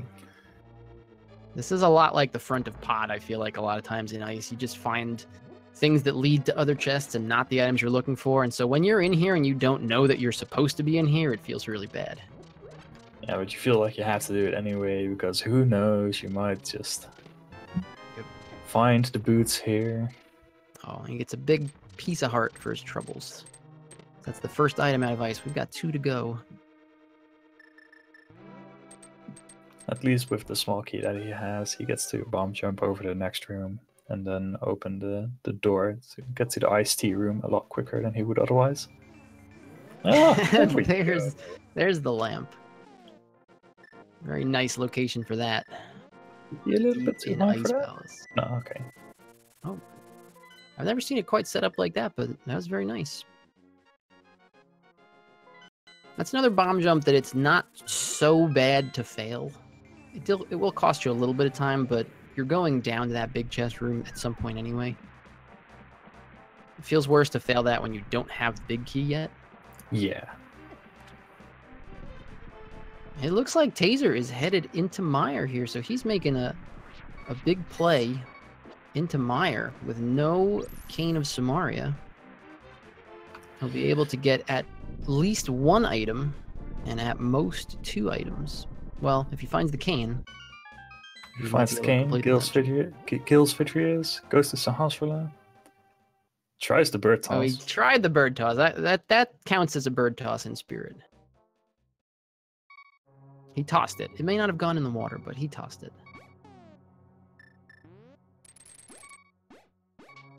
Gonna have to be very careful in this room with only 2 hearts, even with his red mail. These whiz rope shots will hurt. Those whiz rope shots, I think, still do 2 hearts, despite red mail. You never... Slips out of the way of one of them. This room is not fun to do without any boots. Oh, and he gets the fairy from heaven. Thalane is on his cold stare fight, and with Butter Sword, it's not much of a contest. Traps him in the corner, gets the shovel for his truffles. That's great. That's great. Picks up the red pendant. So we'll see if that leads to anything. I'm sure he's going to check that right away. Did get the lamp out of there, not strictly required, but he does have 1 or 2 dark rooms still ahead of him. Maybe Misery Mire, but otherwise only Turtle Rock, I think. Just Turtle Rock, yep. Well, finding Quake in Misery Mire must not be a nice feeling. That is probably... If there is the worst item you could have found, it's probably Quake. You're thinking, it's an actual item, but it's not necessary. Not only does it mean that there's one less item in here for you to find, but it wasn't useful to you at all. Thalane is he bypassing? No, he's gonna go check. He's gonna get in the Dark World, he's gonna check his shovel, and then he's gonna go to Swamp is probably his planned route here. And this makes a lot of sense. It's kind of hedging your bets that it's not necessarily going to be the shovel, and it's not necessarily going to be Swamp, but he's gonna prepare for it to be either. Yeah. And actually, it looks like he's going to combo with K45 because he didn't do that earlier. That actually is kind of surprising. That really works out. What's also surprising is Taser in the room that you never see in Rando. Back here, the fishbone room. This room exists? Hope everybody got a good look, because I don't think you're going to see it again. He may have forgotten where the other switch is. I'm not sure. I didn't even know there was a switch there. Not much is known about that mythical room, but he's going to check. He's going to use that switch to check this chest. Ooh. Thalane digging up the boots. So it seems like ice was pretty required.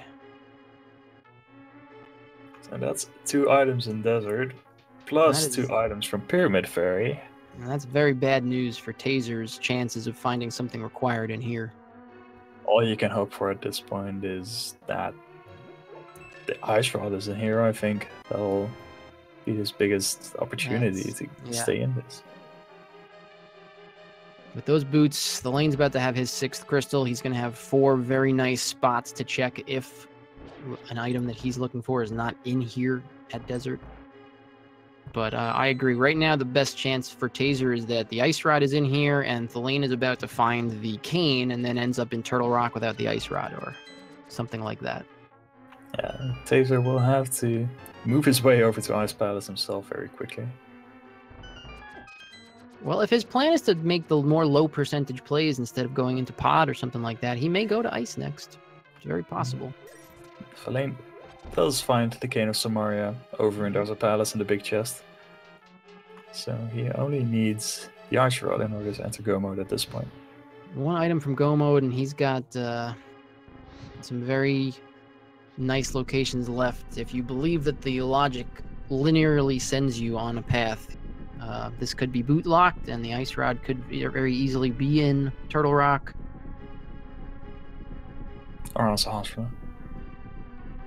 Or on Sahasrahla, if we're feeling really mean. I know which one chat's rooting for. I'm channeling chat's inner spirit. Just a small key in the vanilla big key chest for Taser.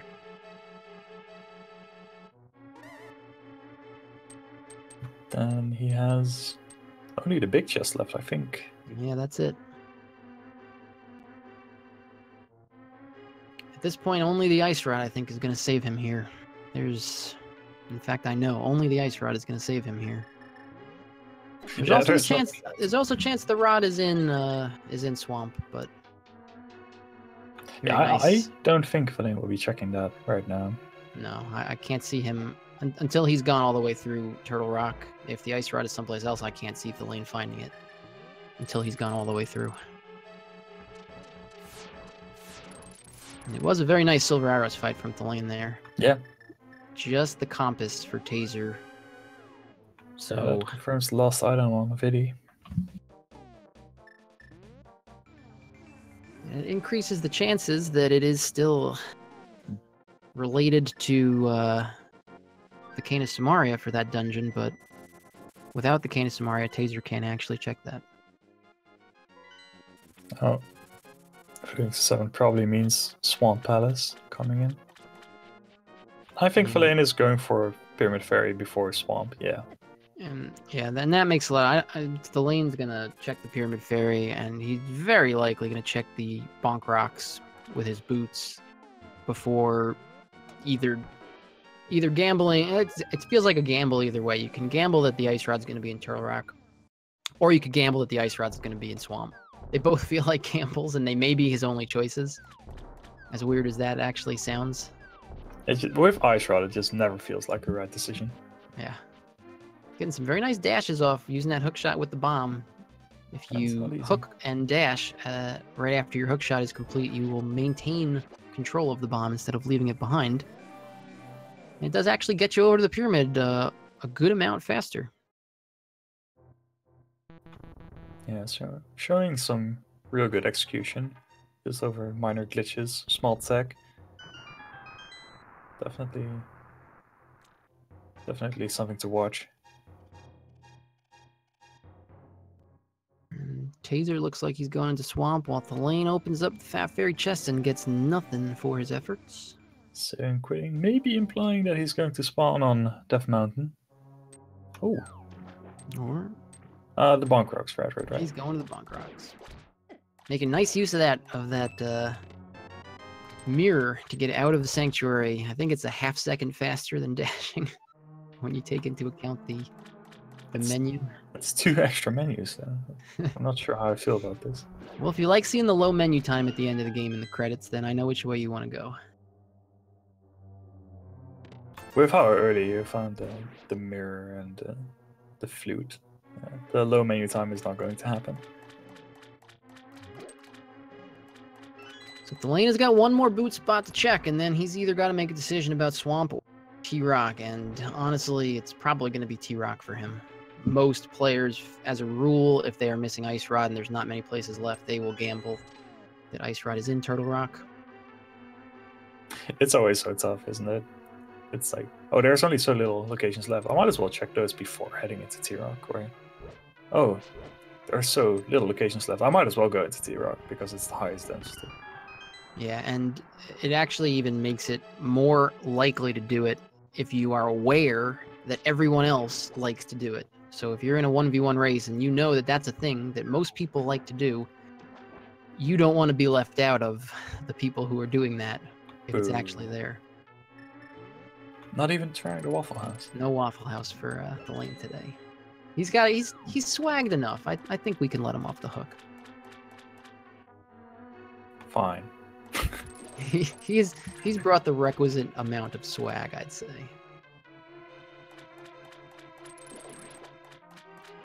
So we're going to have the benefit of knowing which one of these moves is correct in just a few minutes, because we've got Taser who's going to finish off in Swamp, and Thalane headed up to Turtle Rock.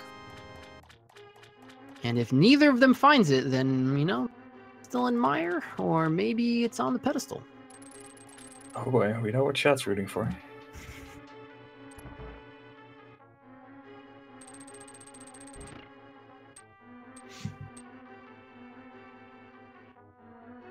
Taser committing fully to the Swamp play, going left side first. Can't say I blame him. Yeah, at this point, with how many items he's still missing, it makes sense. In his mind, he probably still misses 4.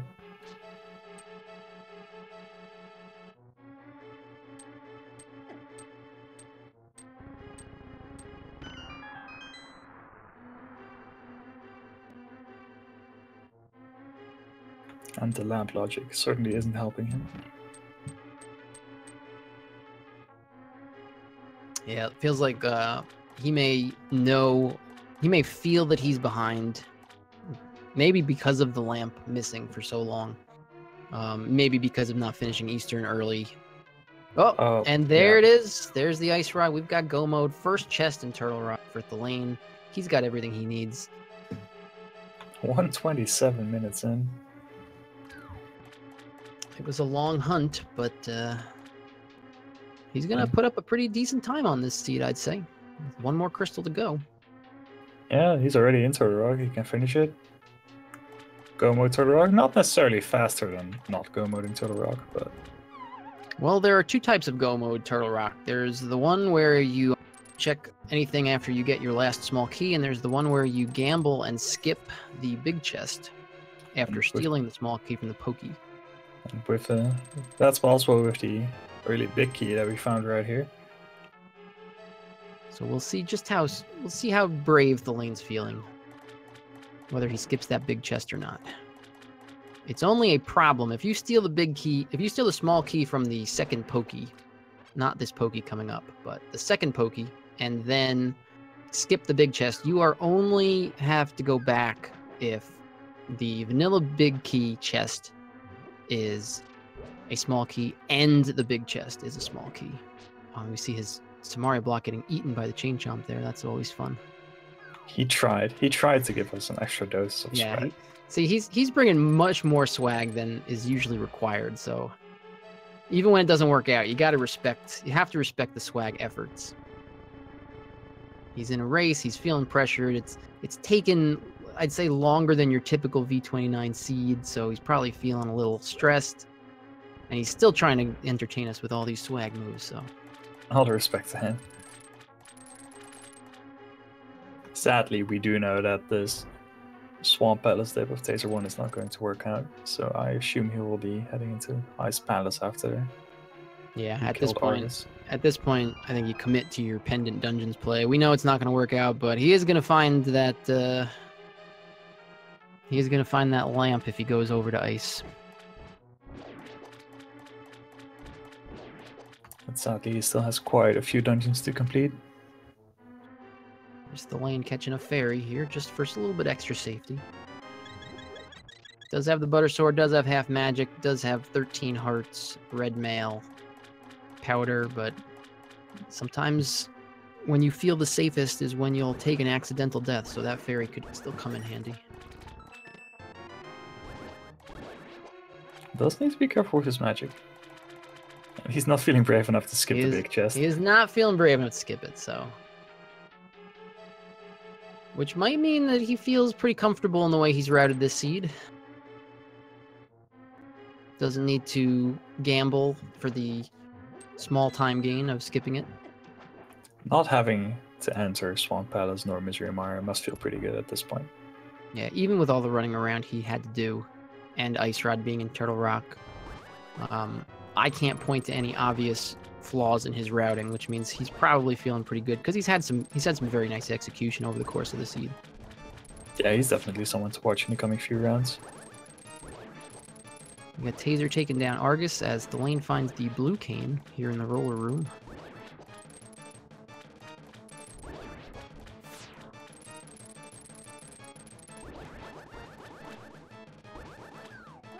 All the puffs gone. Time for 2 spins or 2 slashes. Argus being a little slippery here. Getting bullied a little bit. Oh, it got the poke there. We got the poke too.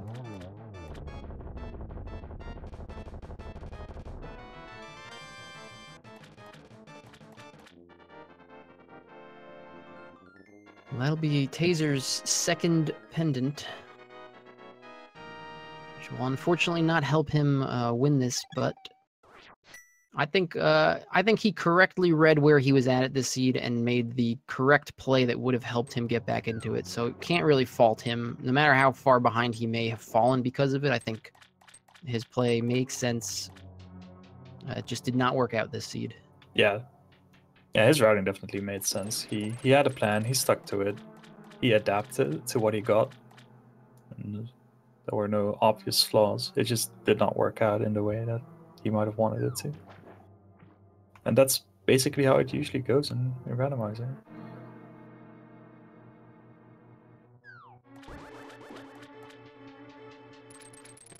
Chat pointing out correctly, it's not his second pendant, it's his second pendant dungeon. He did not finish Mire. What am I talking about? It happens. Thalane with some quick work there on Trinex. Not exactly going for the backdoor strats, but still making quick work of the first phase here.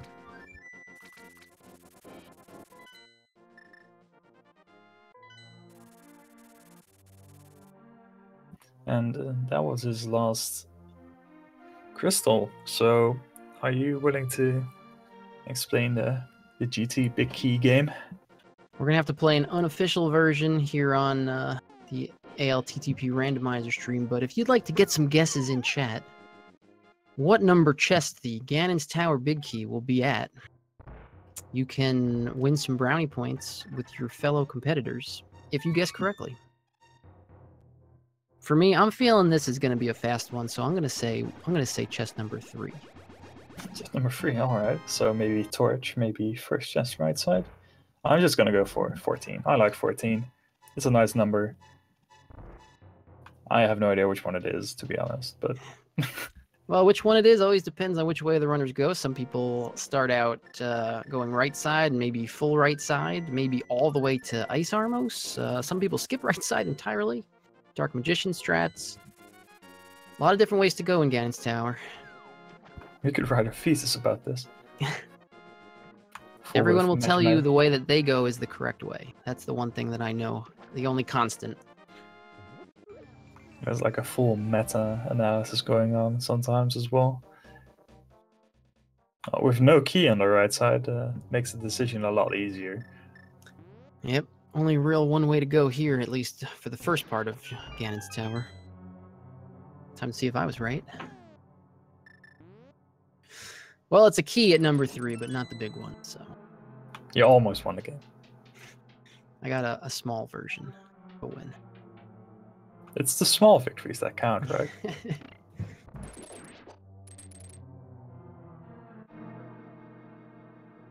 On towards the skeleton room. The bottom left chest in this room has the highest chance of actually containing the big key out of all the 22 locations. Oh, look, we'll drop a little knowledge. That's something I didn't know.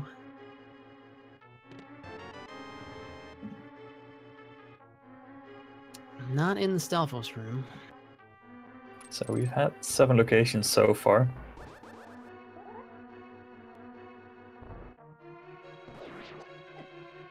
It's not by a lot, by the way. It's very minimal, but it is the highest percentage.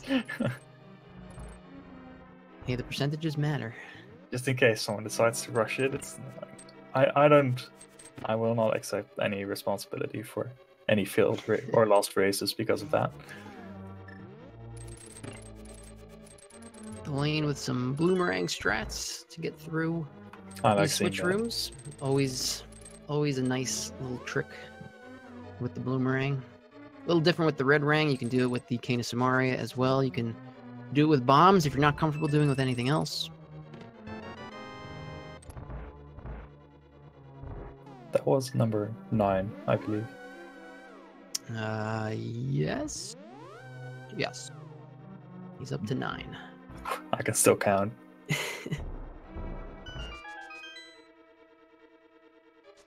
So while I was dropping the knowledge bombs, Thalane is just spamming around the bombs in all the rooms.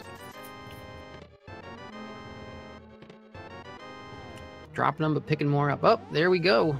There it is, in the rando room. So I think that's chest number 13? I believe it was. Chest number 13. Well, nobody guessed 13 today, so chat, you're all losers. There were a lot of people close though. I see 2 12s and a 5 and a 14. So we all win a little bit. If we're all losers, then we can all be winners. Yeah, he just jumped right in there with those silvers.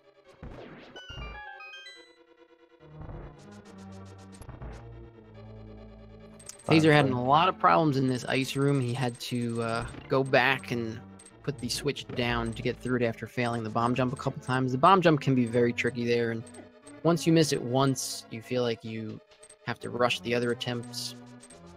In the end, he just decided to go back and hit the switch.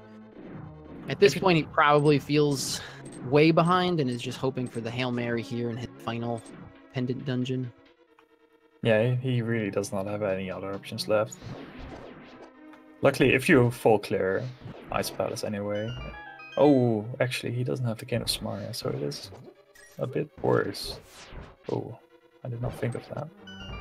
Yeah, so he will not actually be able to get to Cold Stare, who we know has an item.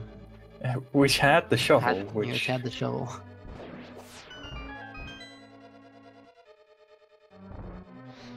He's gonna pick up his lamp. Oh, he was thinking. It would feel really bad if, because of the lamp, he's tempted to go back into pod instead of going all around and going to Cold Stare. Ooh, a bit too early with the silver there. Let's get one of them. Timing can get a little funky in that room. Ooh. Oh boy. Slippery buggers. Landmo is just dodging by mere pixels here. Nice, okay. Let's get them in the third cycle.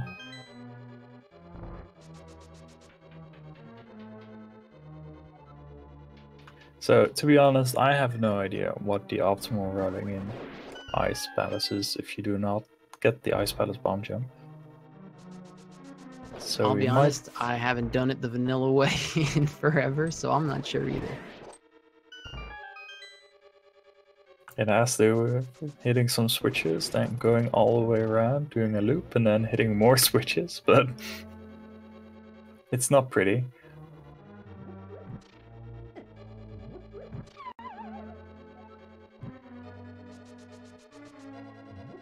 We got Thalane just a couple rooms left in his ascent here. So he's not too far away from a finish. Did not get the despawn. That's very nice. Very close, but pretty hard to get that despawn even when you're trying to. But Yeah. still sometimes the timing doesn't work out. And It's difficult to get it, but if you do get it, it's heartbreaking. Quick health refill from the anti-fairies here. Not even deciding to check the chest when you walk right past it. Not much in that chest that's going to help him. Really nothing in that chest that's going to help him. He's already got Butter Sword, he's got his silvers, he's got his red mail. Maybe one more heart could be in there, but... With full hearts and having 13, not really much else you want. Does decide to check the last one for some extra Does check the last chest just for us, but... Taser's actually mirrored out of ice. Not going to pick up his shovel. Not going to get his cane. Or his boots. That really feels bad. Decides to clear out Pod in the Eastern first before probably being forced to head back after that. And again, you had those 3 pendant dungeons that you could dive into. You had to dive into one of them. He just unfortunately chose the one that was correct last. And then that bomb jump sealed his fate. Yeah, and then finding the lamp there just caused the last desperation move to go back into Pod or Eastern. Thalane just a little off on these first couple Agate cycles, but there he nails a nice double to finish. Nice double to finish it off. Nice. So all he's got left is Ganon. He's going to finish with a pretty good time, barring any disasters on Ganon. All things considered, this seed was not... started out very friendly, a lot of items early, but there was a long period of time where nobody was picking up anything. It was a huge drought until we found a hook shot, which led to a whole buttload of other items. Anytime the seed's going to be gated behind mirrorless purple chest, nobody's finding that very fast. But after that, it intensified for quite a bit. The hammer, mirror, quite some open locations, but we decided to, or Thalane decided to go into ice pretty quickly afterwards. Thalane with that butter sword already on to phase 3 here. Tanking a few hits, but he should be okay. I think he still has a fairy. Tanking a few hits can be the optimal strat with red mail, butter sword, sometimes. Just 4 hits in phase 3, and then we're off to pummeling him with some silver arrows. Yeah, those silver arrows we got pretty early. Finally going to come in handy here. Ooh, needs to be a bit careful there. A little close to getting knocked off there, but made a nice dodge at the last second. That's not the perfect pattern for a double right here, but... Well, Ganon just wants to live one more cycle long, get his wish.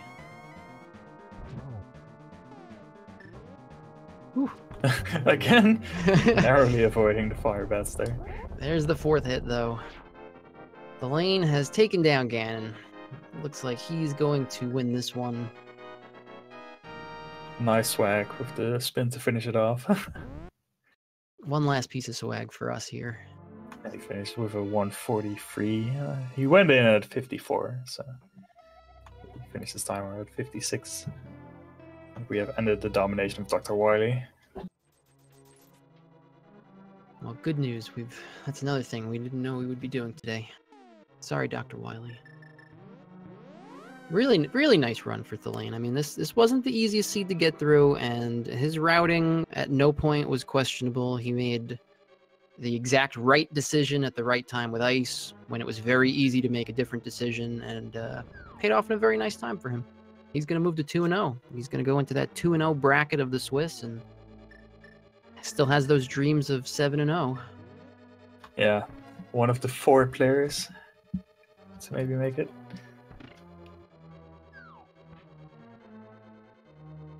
It's crazy that with 512 people, there will only be 4 people going 7-0. Yeah, pretty hard to believe, but there will be the 4 lucky ones. And on the flip side of that, of the 512 people in this tournament, there's only going to be 4 that don't pick up a win at all. So we're going to have a lot of people picking up wins in this tournament. A lot of people playing this tournament. This is their first tournament. Unbelievable turnout for this. It's just pretty great to see Randomizer's popularity explode like this. Yeah, the overall level has been really good. Even people who haven't had a lot of races on SRL or just picked up the game a few months ago, just putting on impressive times, showing logical routing, good gameplay. It's awesome to watch.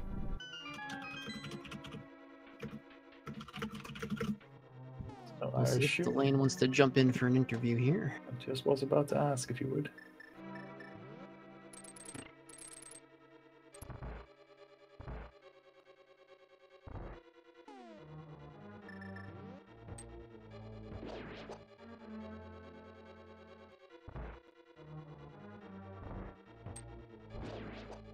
Hello, and GG.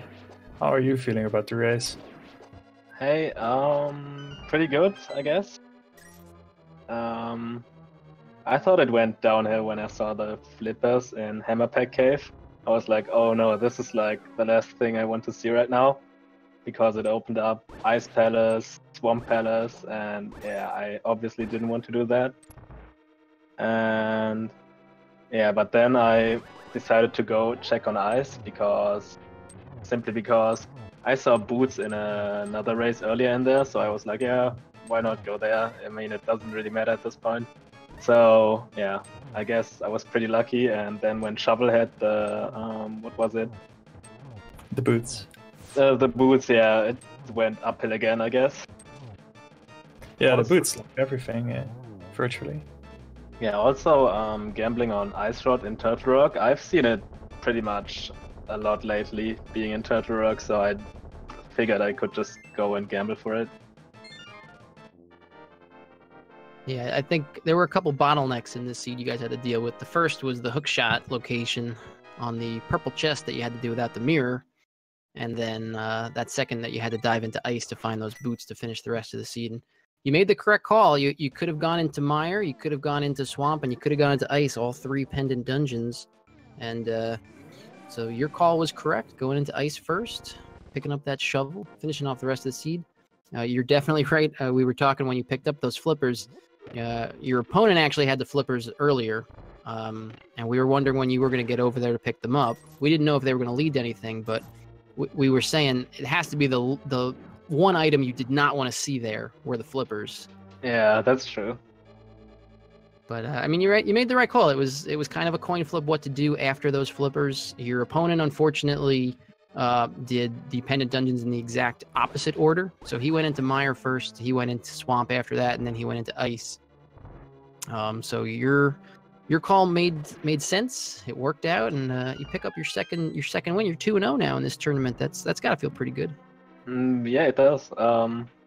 Also, I see my opponent didn't finish Ice yet. Is that correct? Yeah. Unfortunately, he had an issue with the bomb jump, and so he had to flip the switch again to get through that room. And with no cane, it means he could not kill Cold Stare. Oh no, that's unfortunate. And we think he was waiting for the lamp before he felt comfortable completing Pot and Eastern. So I think he felt with that lamp, now he's got more things to go check in Pot and Eastern. So unfortunately didn't get that shovel. He's not going to have his boots. So he will have to go back into Ice and hopefully beat it after completing Eastern here. There really is not anything else. For a while, though, you both were very close. The only difference was that you finished Eastern on the first dip, and he chose to not go through the second dark room. He was pretty low on health after picking up the final item there.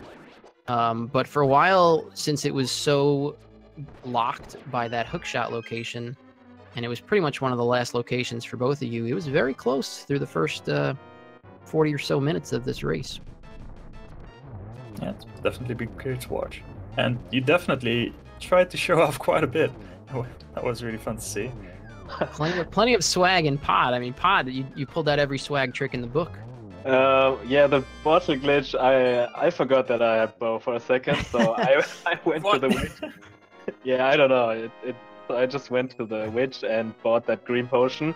And when I flew to Pod, I was like, wait, you got bow. And then I was like, yeah, but now I bought it, so why not show it off?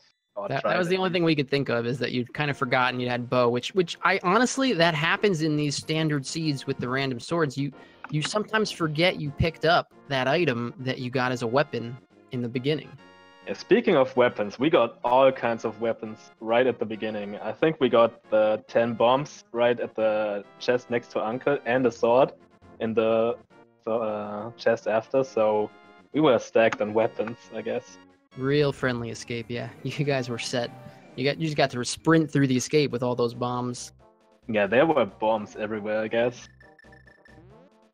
Yeah, the early part of the game, that's kind of typical of V29, just give you a whole lot, and then until you dried up most of or cleared most of the dark world, there was just more of nothing. Until the hookshot, which opened up a whole load of something. So it was a pretty interesting seed to watch. But...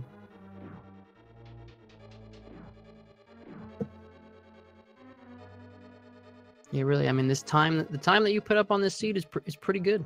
Your execution was spot on. Your routing made plenty of sense.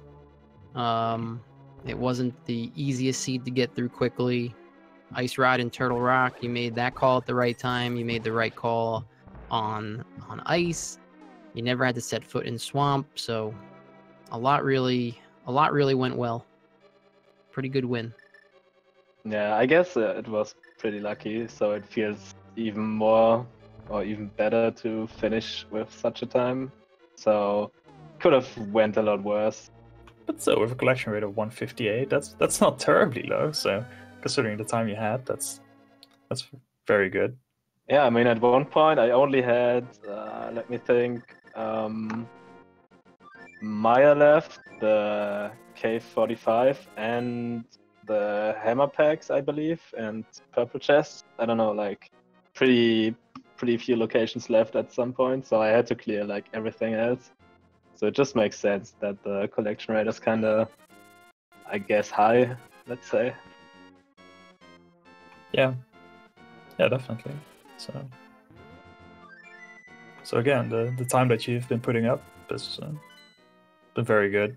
And after beating Mikan in week 1, you're definitely showing that you're capable of making it to brackets at this rate. Yeah, that's what I hope. I mean, everyone does, right? Yeah.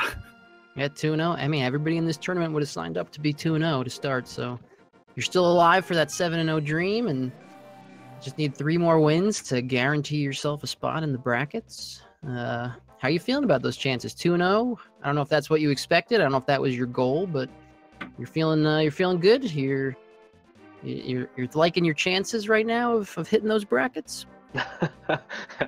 Yeah, I guess. I mean, to be honest, the first round I was a bit scared of because Mikan is a big name, obviously. So absolutely, I was like, oh yeah, that's gonna be a close one, and I guess I believe I finished only like 3 minutes faster. And for this one, I didn't think it would be quite as close, but yeah, I mean, seeing that my opponent still is like way behind, I guess it's I don't know the word right now. I guess it's more big of a gap than I thought. It actually, it was a closer race than these final times are going to end up showing. Honestly, I think Taser felt he was behind correctly and decided that he needed to do the pendant dungeons to have a chance of catching up, or he needed a progression item to be in the pendant dungeons. So as he was making those plays, we felt it was the right play for him to be making in that situation. It just happened to be he chose the wrong one to go into last is all. Yeah, and I don't think he realizes that the last item is on Cold Stare, or he doesn't really know how to get there without the bomb jump and the cane. Yeah, he may be thinking it's out of logic because he doesn't have the cane. That might be what he's thinking right now, because he's been stuck at his pause screen for a while now.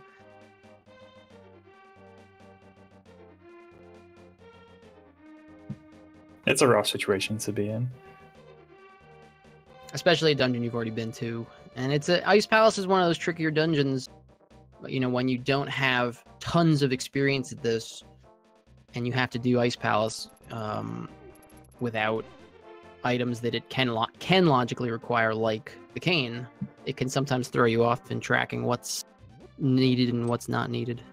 Yeah, don't ask me how to do Ice Palace in a vanilla way, because I wouldn't be able to answer. It has to do something with blocks and switches, and I was kind of hoping Taser would show us, to be honest, because we both could have learned. I mean, I could probably run around a couple of times and eventually end up clearing it, but it wouldn't be efficient. Anyway, apparently, I have to ask you, Thalane, what opponent you do not want to get in round 3. Yeah, I saw that as well. I mean, obviously, I don't want to play against Andy. I think TGH is also in the Swiss stage, right? Yeah, he is.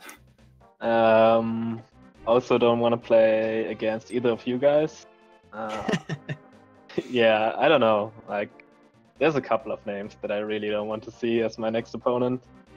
Yeah, it's been surprising how many good people actually play Rando nowadays. Yeah, even people that I never heard of before, and when I watch like the restreams, they're pretty good, and I'm like, oh god, am I able to beat them? So I don't know. It's a couple of names out there that I'm scared of. You bring up a great point. We were talking about that, I think, before the race started. How many runners who don't frequently race are playing in this tournament who are actually showing that they're pretty good, and they've been playing a lot offline, and they're very capable, and that's all it takes to win a rando race. So there's a lot more dangerous opponents than we would have thought at the start of this tournament. Yeah, that's definitely true. There's no underestimating anyone at this point. Definitely not.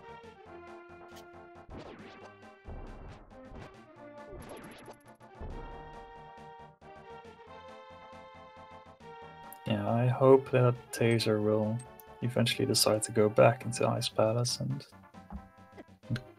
defeat Cold Stare. Yeah, right now he's just retracing a lot of his steps. He obviously thinks he left something behind somewhere.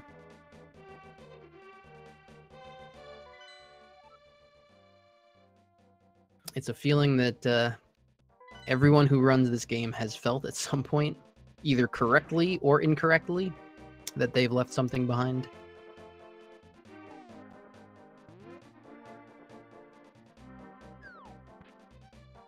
Yeah, just retracing all the steps mentally or just walking everywhere. Yeah, it's a terrible feeling. Just, where did I go? Did I miss something? Is there an item left there? Especially because all seeds you run will run together at some point. So you can picture yourself having done every item location in this game at some point, because you've probably done it dozens of times. At some point, a map just looks like a bomb upgrade, and it's like, oh, I did have 3 items. That's the other thing. I wonder if he knows that there's still even an item that's left in ice. Yeah, it on his tracker it does show one more item. Okay. So then he may just not know that it's actually in sequence without the cane. Yeah, that would feel really bad.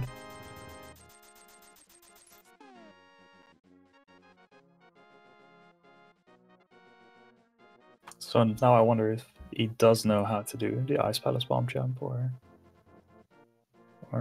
if he just tried it a couple of times just to wing it. It's definitely it's probably the only bomb jump that more experienced runners would say is a requirement for running this game, just because of the large amount of time that it saves. The other bomb jumps are pretty small time saves. Yeah, but this is exactly why someone veteran game, if they were talking to someone who had just started running, they would say this is the one bomb jump that you absolutely must master. The other ones are very much optional. And I mean, this bomb jump is optional as well, but not without a large amount of pain and suffering. Yeah. The vanilla way just takes a long time and is not very logical, funnily enough. He's trying to talk to the NPCs again just to make sure he's picked up the items from all of them. And a very real possibility as well is that he does maybe know how to do Ice Blast Bomb Jump, but not with the gold sword. Very true. It can throw you off. It's one of those things you wouldn't necessarily think to practice, because you wouldn't think that it would change things, but I think we talked about that when Thalane was doing the bomb jump. Sometimes with that gold sword, it looks different.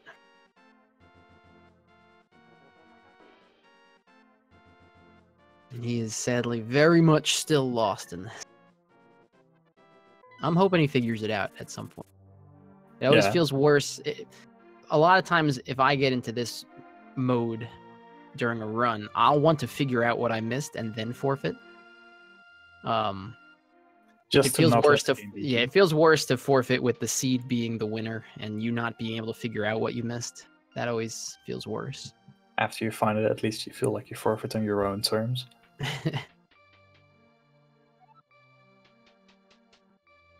He is doing the right thing in circling back to all the most likely places that an item can get left on NPCs, and the one in the back of Blind's hut, and he's going to look at the one in the back of the well. These are the most likely places to leave items if you accidentally leave one.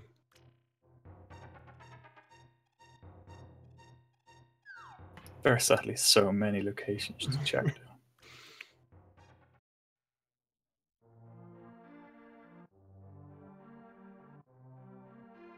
Even worse, having to do all of this with no boots, because those are the items that he's missing. Oh yeah, exactly. That's the big point. It was really mean too that Colster actually gave you the shovel. Not even the instant gratification, like, oh, I made the right choice. It's like, oh, wait. Does this lead to something? One final hoop to jump through.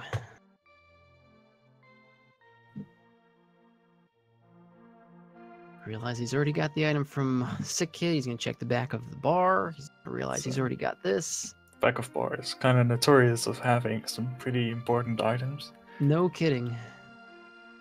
Who would leave an item there? He's going to check the library, even though he can't actually get the item in here. Oh, no. It's proving you wrong. He's smarter than I am. He's going to do your blind race game. Almost 2 hours later, but still got there.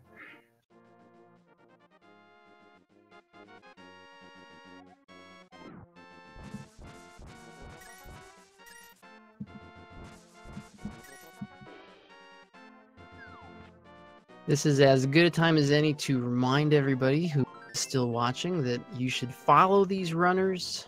It is not an easy thing to have your gameplay broadcasts in front of dozens or hundreds or thousands of eyes on the internet.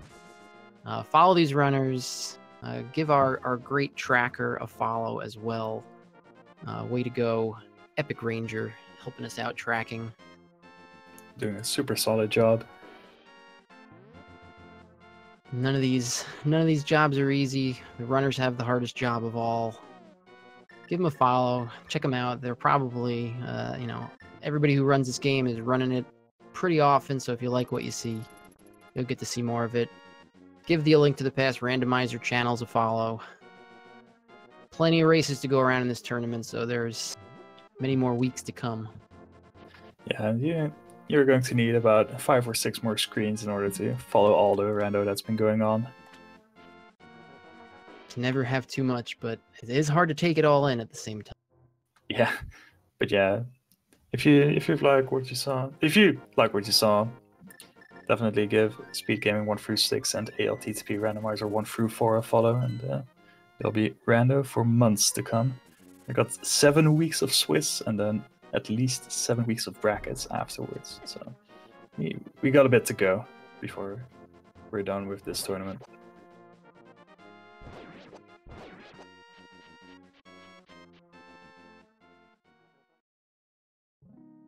Every time he flutes to 8, I hope he goes back into Ice Palace. When he fluted to 8 and walked over to Mini Moldor.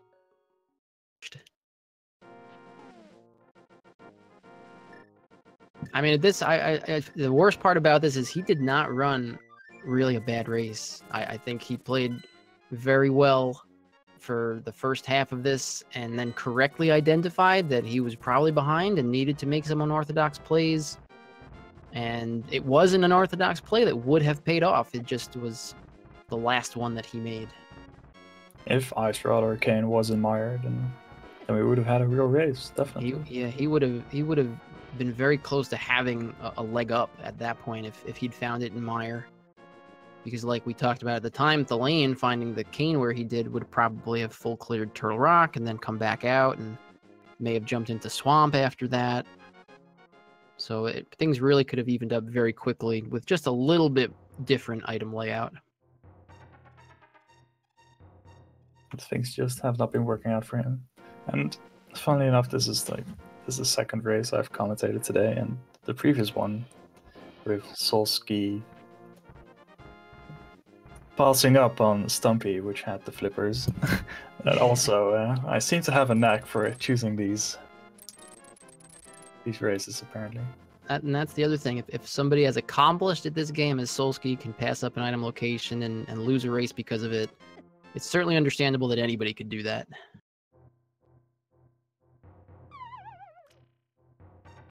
Everyone just has a brain fart or misses location or just has something not working out. All too easy to have that happen.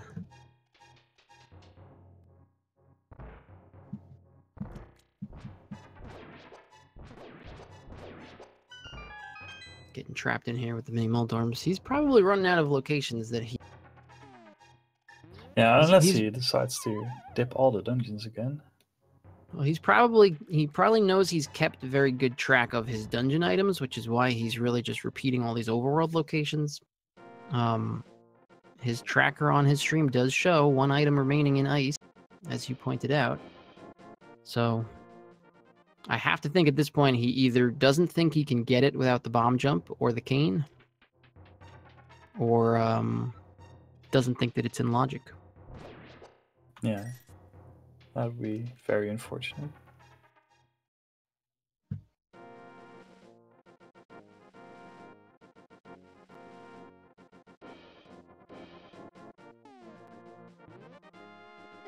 And especially after 2 hours and 8 minutes, it's brain melting to identify what you've already done, how the seed went.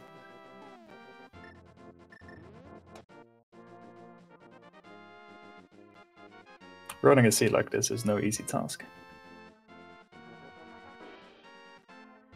No, and as you get deeper into realizing, first off, you realize you've lost at this point, and second off, realizing that you've been searching for an item that you've probably left behind somewhere for, you know, over 25 minutes, and knowing that people are watching you do this is just even more stress.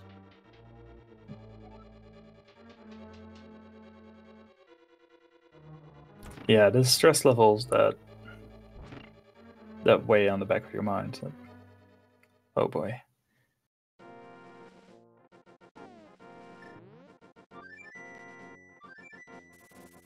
He's pulling out the flute. Let's go to 8.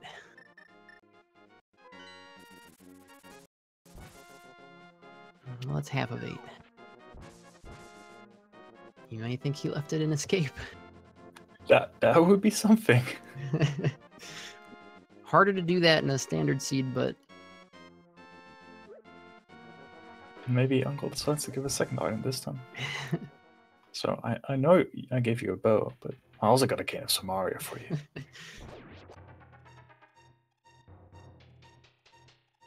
Oh, he sees he got that item.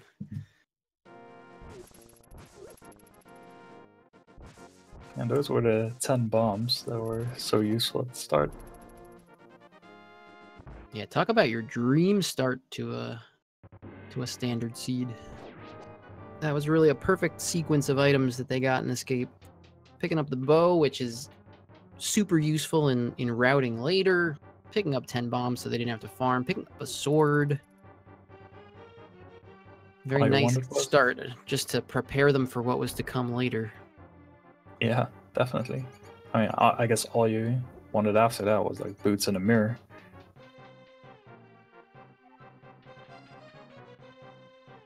But let's not get too greedy, I guess. Can't have it all. I know I'll get punished tomorrow for saying stuff like that. And he realizes he didn't leave it in the dark chest, but he's going to go all the way to the back just to make sure.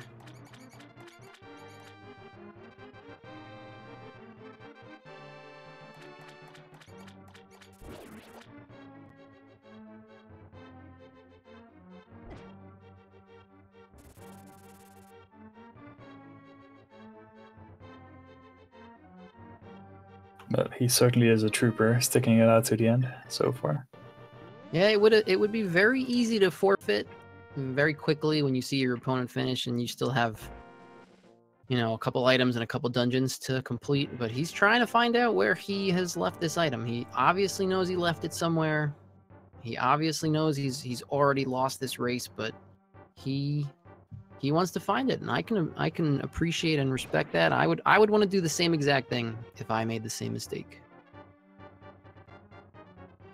Yeah, I'm wondering how much patience I would have at this point, but I definitely respect this.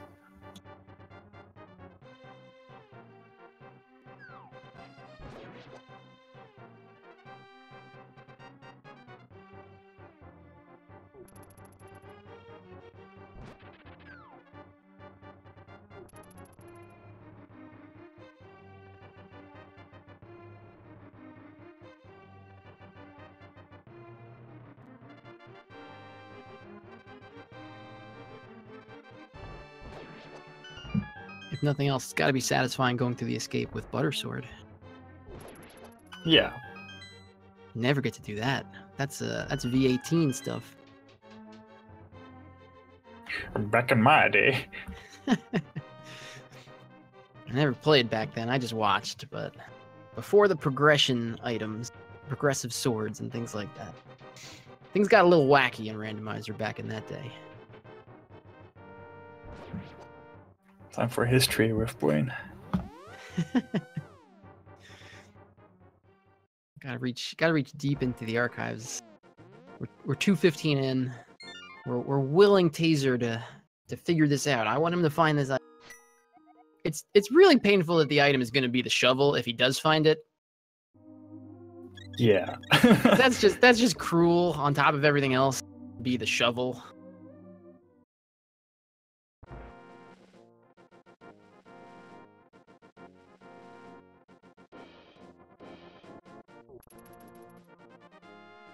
Yeah, it does feel like the seat is like letting him hang right there. Like, hi. You finally got there. You got a cold stare.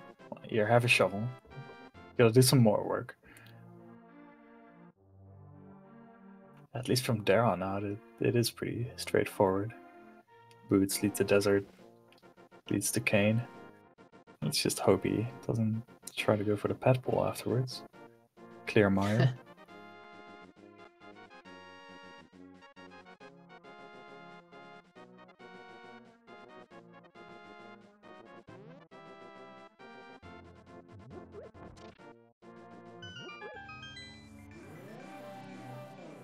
Alright, we're headed back into the Dark World here. He's gonna make sure he's got everything out of Skull Woods. I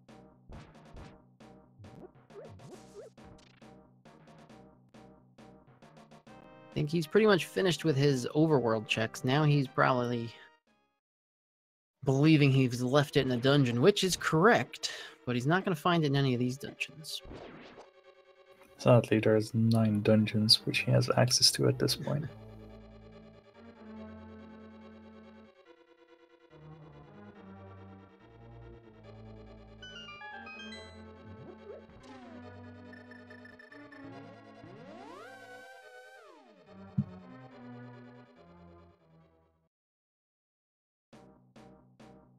Again, not having the boots for this is a huge pain. Just makes it that much more excruciating. It's excruciating to run a full seed that doesn't have the boots in general, but to have it be a long seed that's going to make you run around a lot, and on top of that, now a seed that you're searching for an item you left behind that technically is going to end up being the boots, is a little cruel and unusual.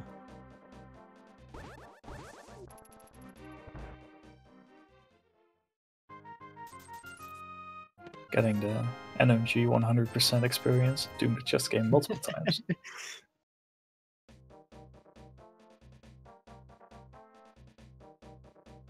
Does it always give you the same reward in Randomizer if you do it multiple times? I don't think so. I think it's random.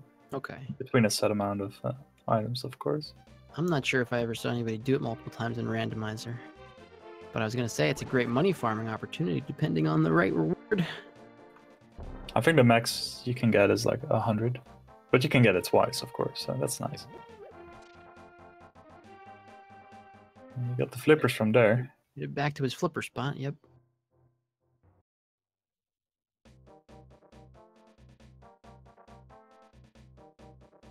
Yeah, the lesson indeed for this run is to learn your vanilla ice cream.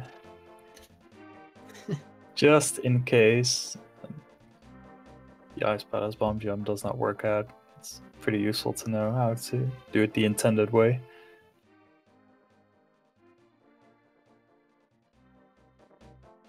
It's just a really unfortunate item placement. Yeah, it really is a tough spot for that item to be. And at this point, I have to think he thinks he needs the cane to get that item spot. Yeah, I agree. He would have gone. I gotta imagine he would have gone back by now if he thought that there was logic. So he must think he needs the cane for it. Which most people do use the cane in that spot. But if you're given the big key early enough in that dungeon, the game can require you to do it the vanilla way. And that's so painful.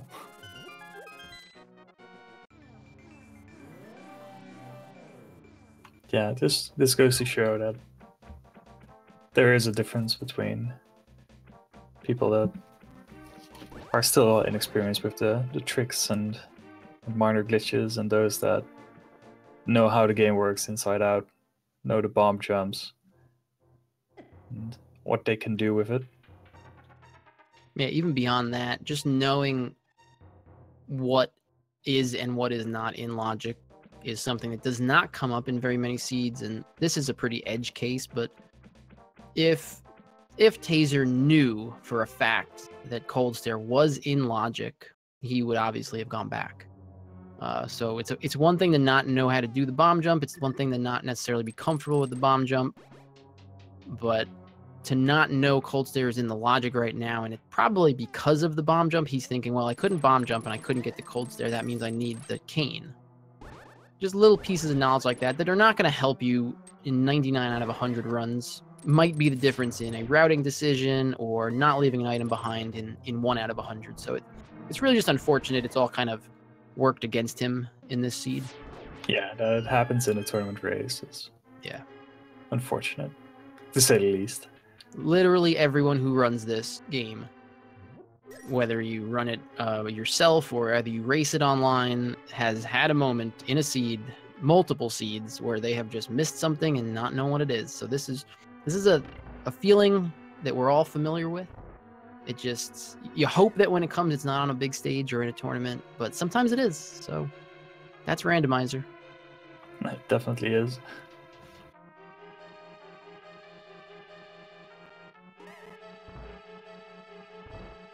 And you just want to reach through the screen and shout at him, just please go back to ice. Just give it a shot. Yeah, I mean, maybe he really just... I gotta imagine if he thought that it was in Logic but didn't know how to do it vanilla, he'd probably be in ice trying it. At this point, he's gotta suspect that that's where it is if he thinks that's in Logic, so he'd probably just be back in ice trying to either do it the vanilla way or, you know, he's got 14 attempts at the bomb jump if he wants them. Plus a fairy, plus maybe a potion still, so yeah. And a very good point also that Ice Palace is probably the hardest dungeon routing-wise for a newish player, or any player. There's still routes, depending on your item loadouts and what you have and what you don't have, there are routes that I don't know what the optimal way is in Ice Palace. And that's after, you know, hundreds of races, so it's going to trip you up. Ice Palace is going to trip you up at some point. Doesn't matter who you are or how many races you've got under your belt. It's so rough. Yeah, I would agree. It's the hardest dungeon to route properly.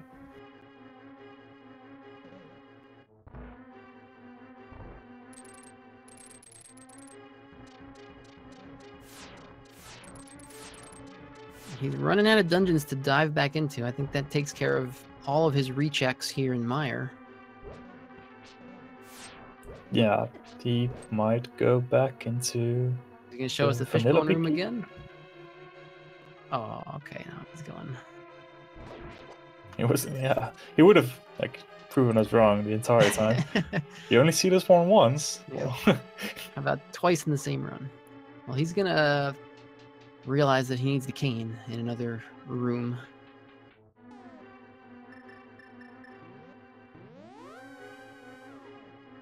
And there it is. All right, is now the time we go back into ice. Put your bless oranges into chat.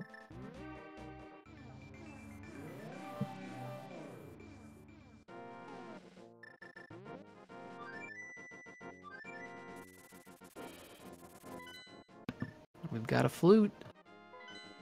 We've got a flute to 8. Going towards ice. We're in the water. It's happening. Please don't go to Hobo. Please. No, don't do it.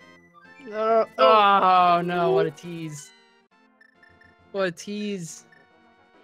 Go back. Why are you doing this? Oh no. Oh, we were so close.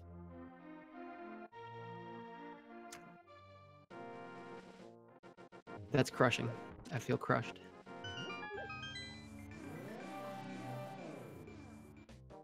All right, new theory. He knows exactly where it is. He's just trolling us. This is the equivalent of I got 15 blue balls. Oh, all right. I really thought we had it there.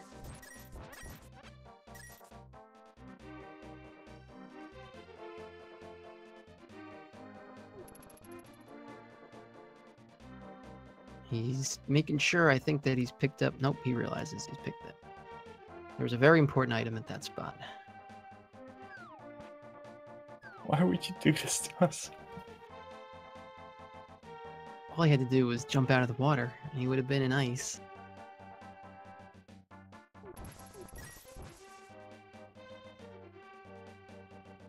Yeah, well, you need to be here. Maybe he can steal the digging game shovel and come over here. I know it saves a lot of time.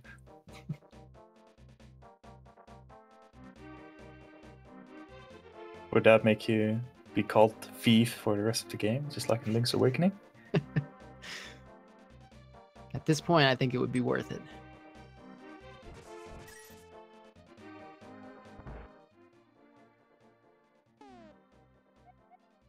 No big bomb yet. Yeah, missing something for desert. The shovel.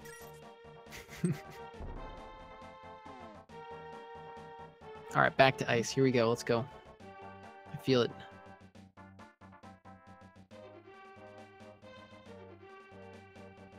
No forfeits yet, so he keeps trucking on.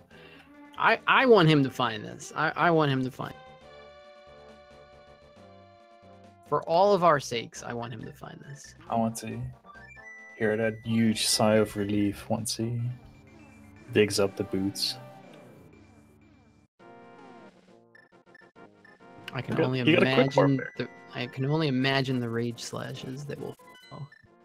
All right, we're fluting again. To 2. We're going back to Zora. Please take another 500 rupees. I want my 5th sword.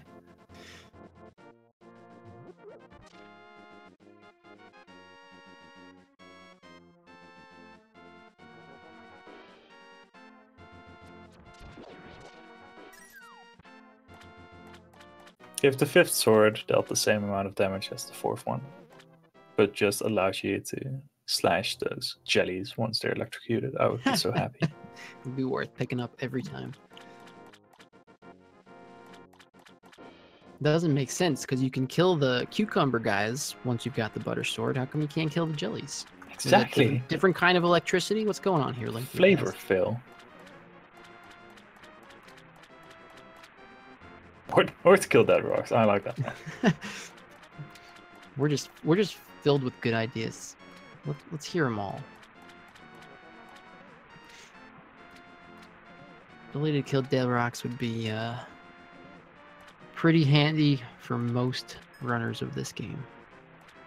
Zora is not going to be making a second appearance. He's going to go pick up that empty bottle, though. It's just like, get off my lawn.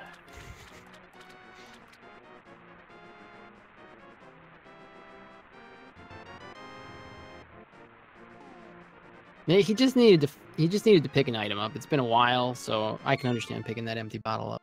Hear that noise? Positive reinforcement. Exactly. Now to fill it up and just get a hot cocoa for Ice Palace.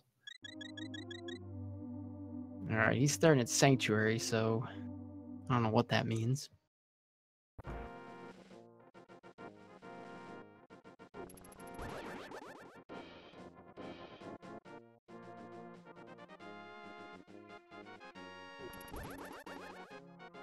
Kill enough enemies, maybe a guard has a rare drop, eating boots. Moved into Link to the Past RPG mode. Yeah, gotta think of something.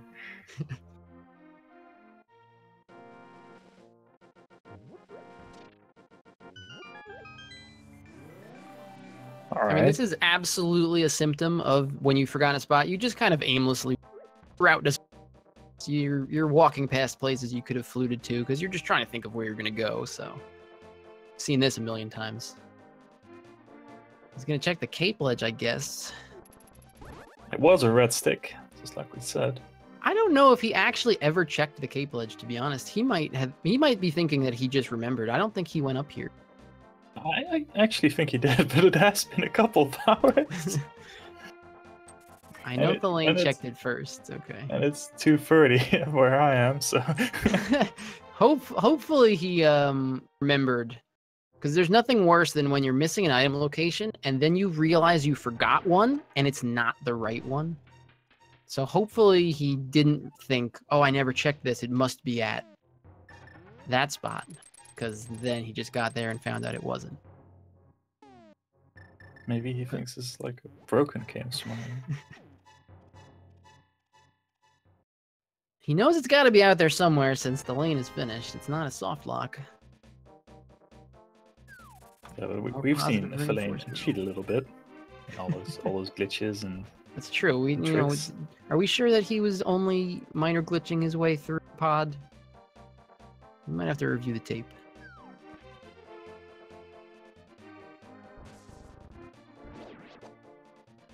Wow. The game is just not cooperating.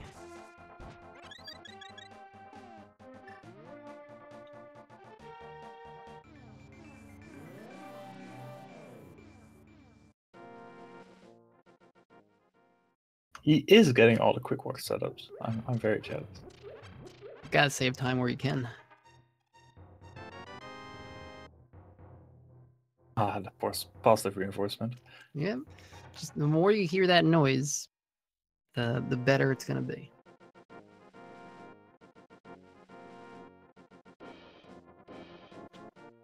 Okay, we're looking stumped again.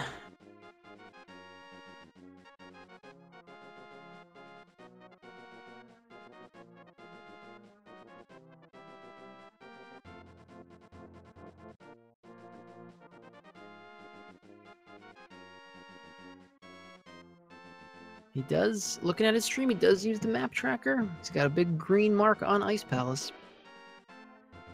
Yeah, but once you start once you start doubting yourself. Yeah, he must think that it's not in sequence. That's really the only explanation, because he would have gone back there by now. But the map tracker is not wrong. The shovel is in Ice Palace, and that leads to the boots, which leads to the Cane of Samaria in Desert Palace, which leads to the Ice Rod in Turtle Rock. So from this point onwards, it's pretty linear. Well, I guess after you find the cane, you can pull the pedestal if you want to, but logically, we should be back on track after we find the shovel. Just a brief recap of the last 45 minutes. Taser was in ice, could not get the bomb jump down, so elected to hit the switch and continue through the dungeon. But without Cane of Samaria, he could not open the door to Cold Stare. And our best guess at this point is he doesn't think that that's in logic because he doesn't have the cane.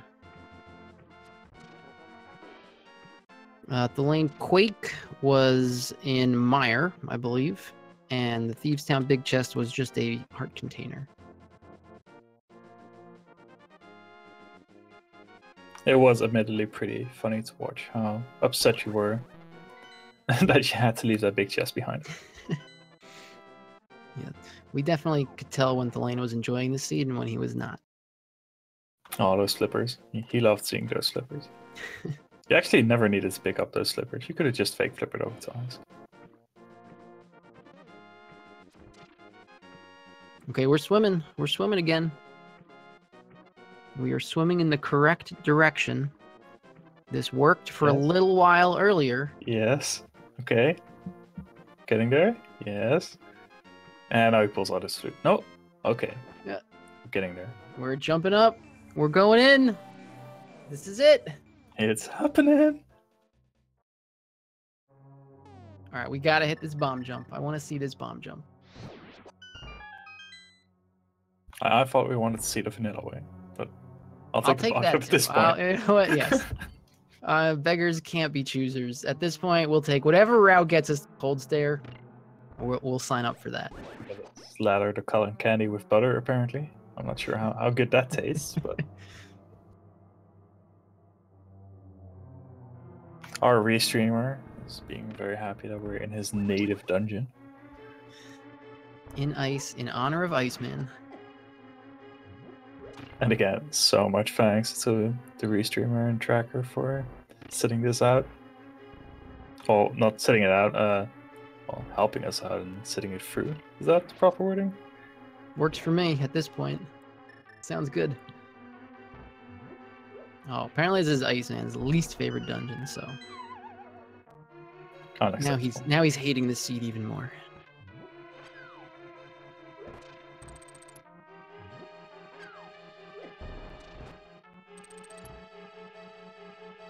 How did that not hit? Wow, that bomb missing somehow. This is lately the least favorite room in the game for me. So I thought it was Mummy Room in Skullwoods, but that one has cost me a few seconds in my last few NMG runs. The room that Taser's in now, this is my least favorite room in the game because this is what happens when I try to do it too. Yeah. Oh. Losing a few attempts at this bomb jump here, but let's go. We got this. Let's go. Got the pixel. Got the pixel. No! Oh! Yes! Oh! Wait, what? Really? I thought that would be it. I don't know if he was all the way. That's it. Oh. I don't get this game anymore. Does he still have his fairy? He should. Caught a fairy a long time ago. It's got to be a little lower. He made it! He got it! We're Don't in fall this! off now. This is the most tense moment of the... Oh no!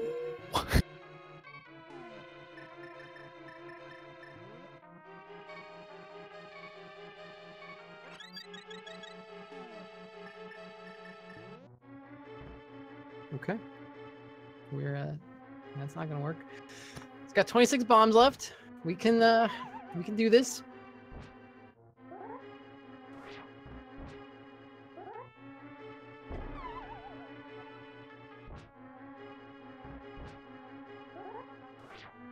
Chat, we need you to believe, chat. Okay. Yeah. No! Chat, we need you to believe harder. Got one attempt left. Still one attempt left. No, he can still go. You got. Oh, he's got a potion. He's got a potion. Okay.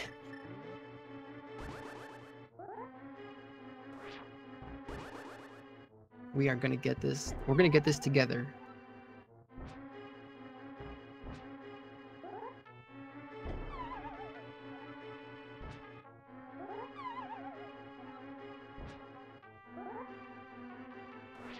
It's so much harder without boots as well.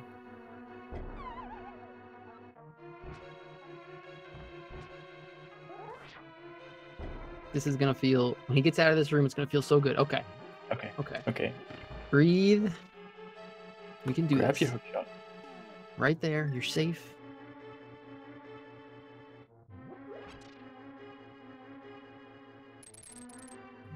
Oh, please. Okay. Oh, we got Yes. it. We got it. We Yes. got it.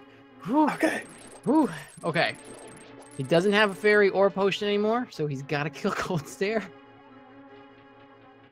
But we can do this. We're one step closer. 2 hours 46 minutes in. We are well on our way to go mode. This is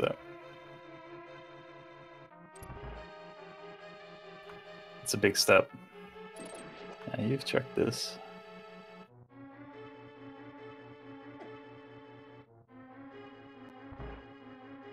I think just like him, I was confused why that door was still locked, but now I remember. Ooh, spicy.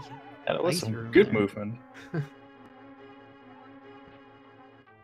So with the equipment that Taser has, it should be Cold Stare should be trivial.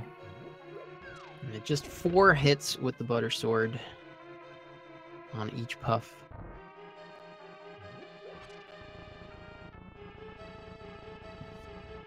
But cotton candy can be nasty. When the fight goes wrong, it goes really wrong. Alright, Taser. You can do this. Gotta get that shovel. We're going to be Shovel Knight.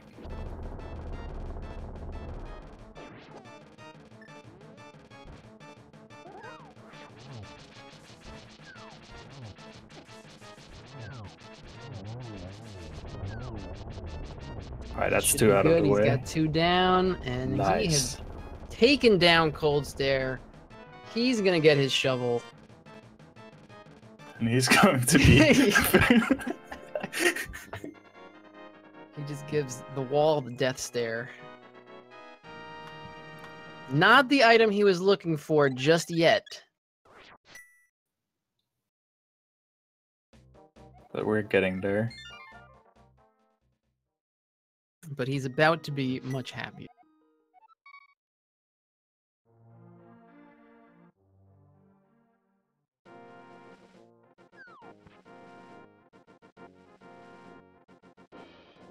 And soon he'll be dashing his way across Hyrule.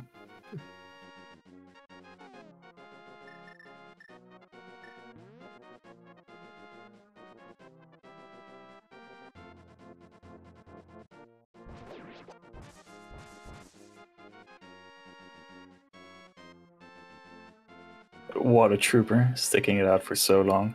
This was a test of endurance, and he has passed. There's the boots. The other shoe dropped. We've been waiting for it the whole seed, but you're right.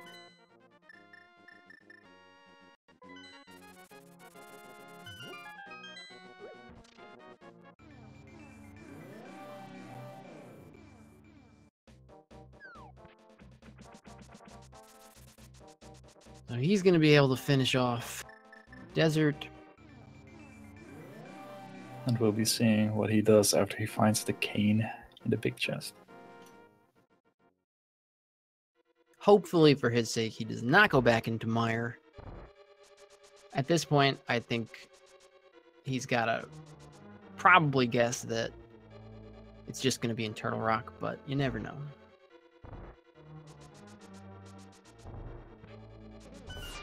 I really don't hope he thinks it might be on the pedestal. I mean, considering Thalane's finishing time. Yeah, I guess that's more my point. You know, it didn't. Thalane did not put up a 2-hour, 5-minute finish time. And the seed was trolly enough where the items that he's already got, I think that should make him think that he just needs to go to T-Rock for it. He'll probably still check the boot locations. Yeah, and Fat Fairy probably. Yeah.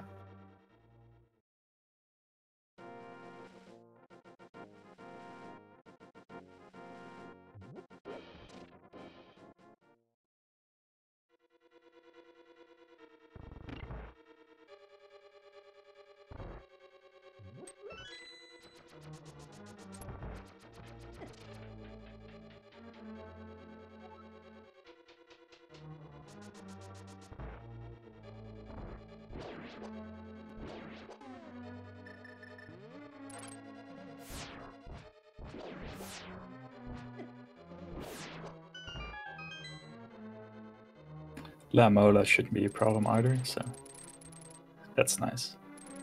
He's as well equipped as he's going to get for that.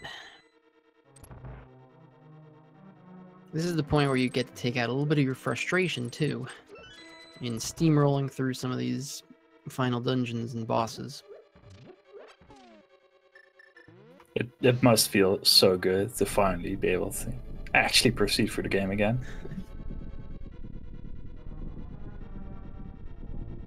And all credit to him. He did not let the seed defeat him. He kept on going. He figured out what he needed to figure out. He got that bomb jump a couple times. He definitely did. Yeah. Burn those worms.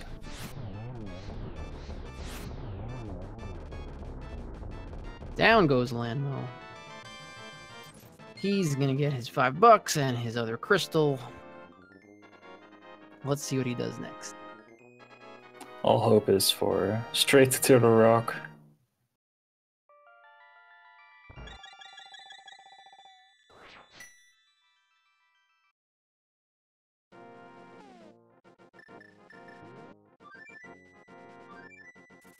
Alright, flute to 1.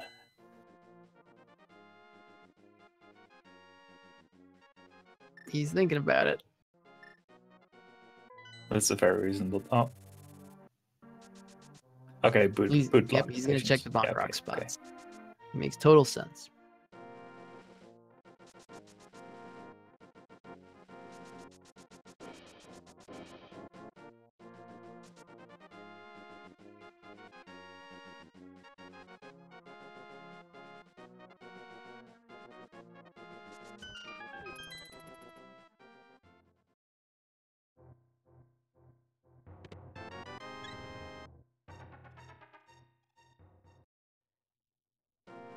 Unfortunately, he's not going to find anything in these chests. He's not going to find anything at Fat Fairy if he goes to Fat Fairy either.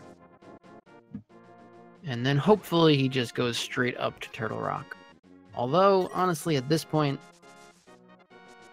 I could see him not wanting to, to double dip T-Rock potentially. So we may see Mire yet. Yeah. Oh, there's so little spots left. What if it is over there? There's always a way to talk yourself into doing or not doing something.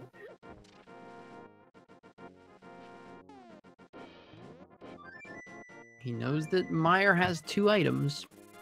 You already picked up one of them. Well, he knows Vitreous is guarding 2 items, I guess. Oh, right. That's a good point. So 3 even, including pedestal. That's right. Vitreous gating 3 items for him right now. On different locations. The more I think about it, the more likely it is that he after this. With the 143 finish time, it can't be.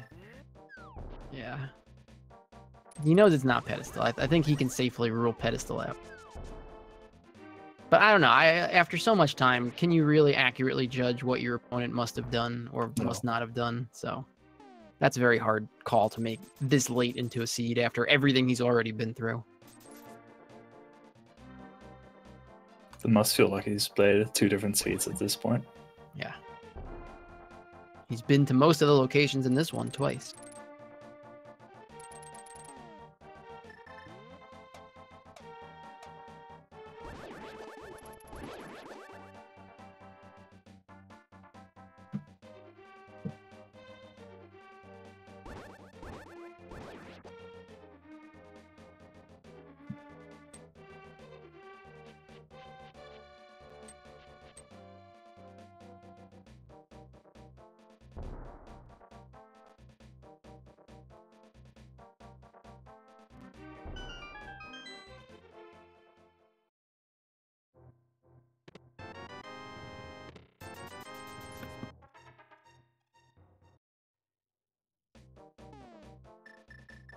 All right, he's a little disappointed by that, but where he's off to now, he has Flute 2 choices. Flute 2, 1. 1 is correct, and 1 is sadly incorrect. It is 1. Oh, he fluted to 1. All right. That's probably even better considering that we never found Mushroom, I don't think, in Ganon's Tower, and we never found Book in Ganon's Tower. So either one of those could have been over in Mire, which would have led him further away. Please no. So he may have dodged an even bigger bullet than we know.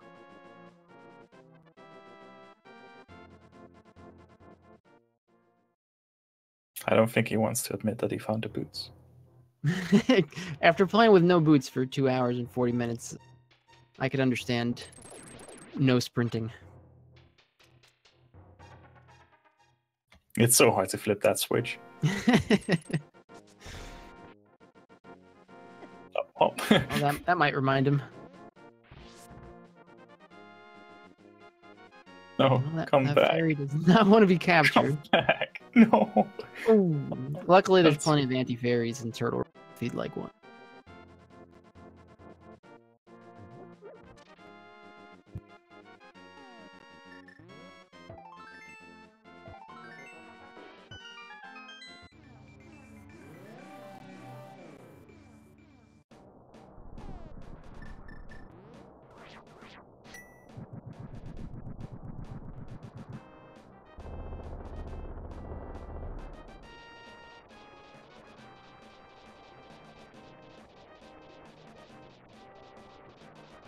Alright, he'll be entering Turtle Rock.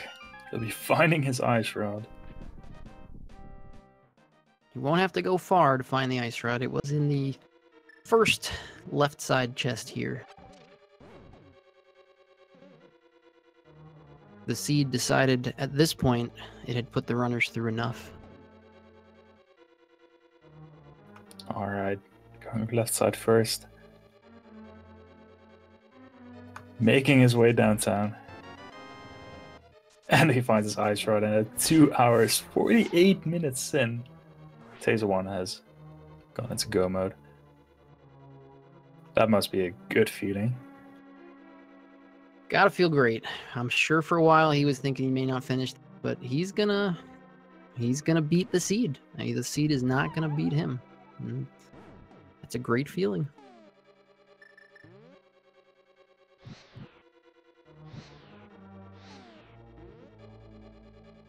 Oh no. Oh no.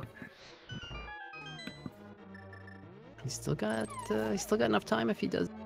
He should be okay. It's a finicky room.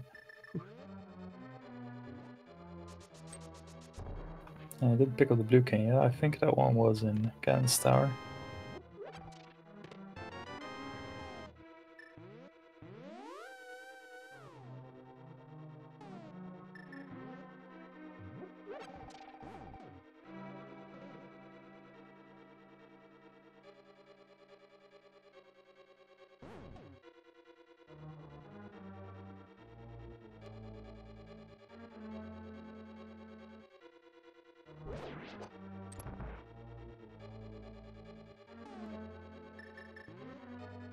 So luckily he's not allowed to skip the pokey in this room. Too much that can go wrong from a routing perspective.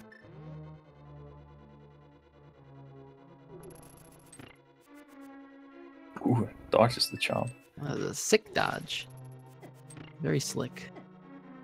Not so lucky. Thanks few hits, but he can take it. With powder, there's about 7 anti-fairies coming up in front of him, so from here to the rest of the dungeon, he'll find plenty.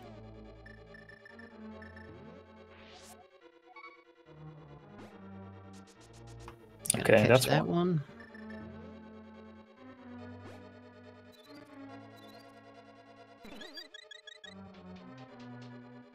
Ironically, with powder, this is one of the least dangerous dungeons in the game. There are 5 or 6 rooms you can actually fill up with fairies. Yeah, as annoying as those anti-fairies are, with powder, they become the most useful thing in the game.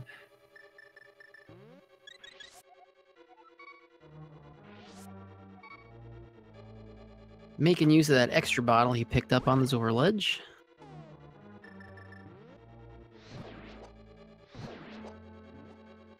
Just burninating everything.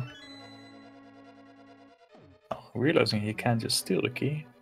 Nice heads up play at this point.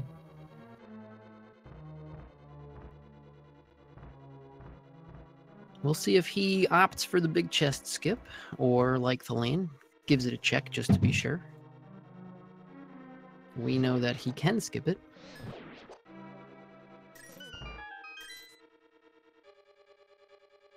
But looks like he's playing it safe. That makes sense. After this much time, you might as well.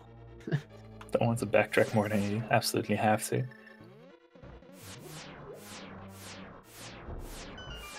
I think he's seen enough chests twice at this point.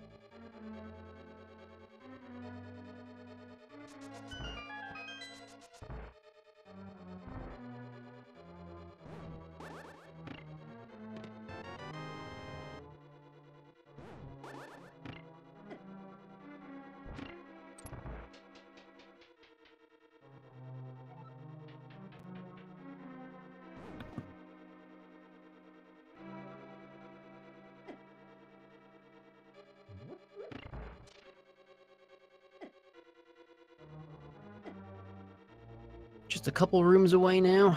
You'll need the key, which I forget which chest it was on Laser Bridge, but I think it was the second one from the top. You've got a good memory. Could be the first one. Now I start doubting myself. Once he picks that up, that will be the last item he needs to enter Ganon's tower.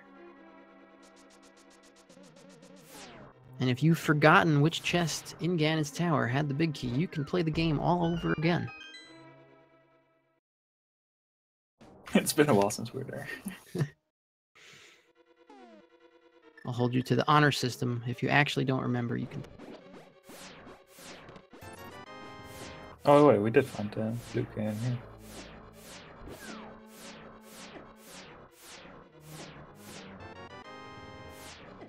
Just rushing through it. Ooh, almost got the damageless walk through. Oh, I was right. Nice. There it is. You were correct.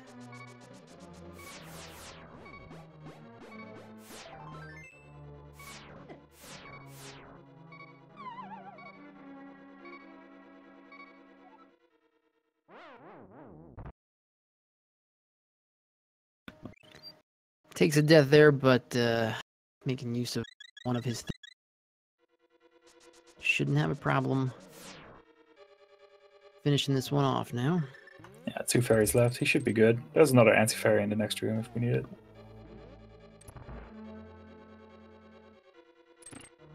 There's a full magic right before Trinex, so... Just to confirm, if you're still with us, we will be sticking this one out to the end. We'll be watching Taser take down Ganon. We have a race coming up right here on this channel at 9:30, so unfortunately, as much as we would like to get Taser's thoughts on this, we will not have time for an interview, but feel free to stick this one out with us till the end, and you can catch the next one coming up in about 35 minutes from now, right here on A Link to the Past Randomizer 2. Yeah, that will be Anna Klusmos versus Trojan Dude, which should be another good match coming up. Plenty of great matches in this round. Plenty of great matches in the rounds to come. Right. Finishing off phase 1 with ease. 3 more hits on the last phase, and we should be heading over to Ganon's Tower.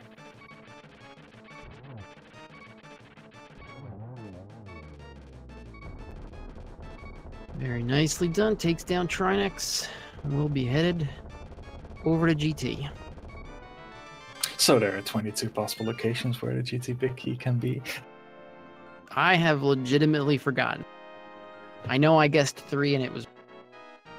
As to where it was, I honestly...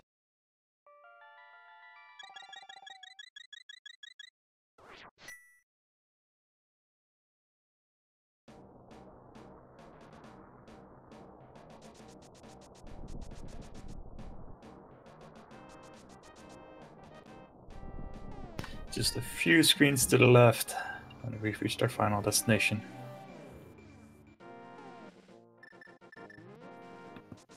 He's stopping for just a couple extra fairies. This This fairy one does wants- not want to be...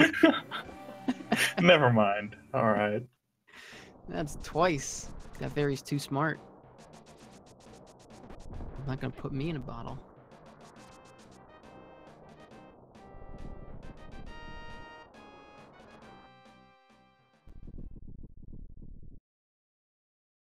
Alright, Taser is finally opening up GT, headed in there. He'll get his pig key, he'll go up to fight Aghanim, he'll fight Ganon. It'll be a well-deserved credit screen for Taser. I think he'll need a vacation after this season. He will not be scheduling his round 3 match until late next week, I would guess.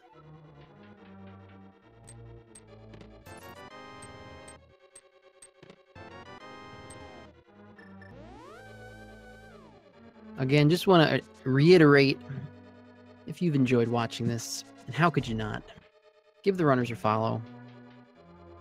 This was very entertaining. You're not going to see another race like this, with this kind of endurance and this kind of fortitude. Not for the entire rest of the tournament. And there have been quite some races already, so that's saying something.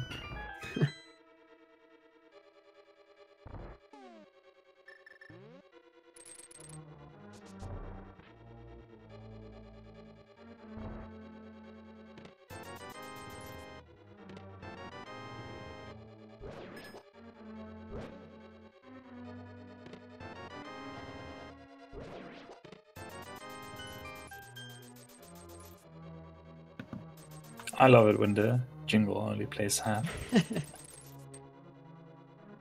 It's up to 1,500 rupees here, which means the lag's going to be out of control. He's not going to care. Why would you? We've made it so far. You know, for all the item locations checked, I feel like we should have more than 16 hearts right now. Yeah, I really don't know where some of them are. He even went back and up a couple of pieces, but... He picked up a couple that he'd left behind while he was searching, too. So he even went back for extra ones. Just a little surprised. There's not that many locations left. I guess we never found mushroom or book. That's a couple spots. Yeah, there's GT right side. Whatever's on the pedestal. We don't know. Oh no. Wow. Wow. That fire snake had a nice cozy little home there.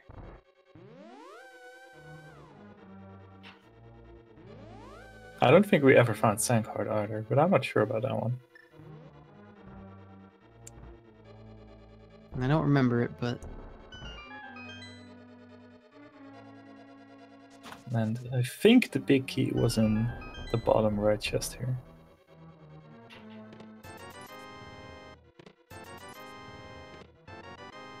well, if it is, it's gonna be last. Oh, baby. There it is. Excellent memory by you, sir. We are making our ascent at the 3 hour and 40-second mark.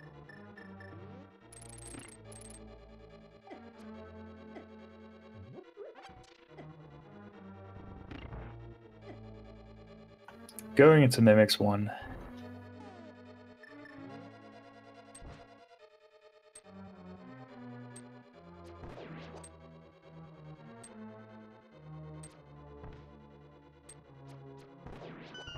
Especially if you're first few months into the game.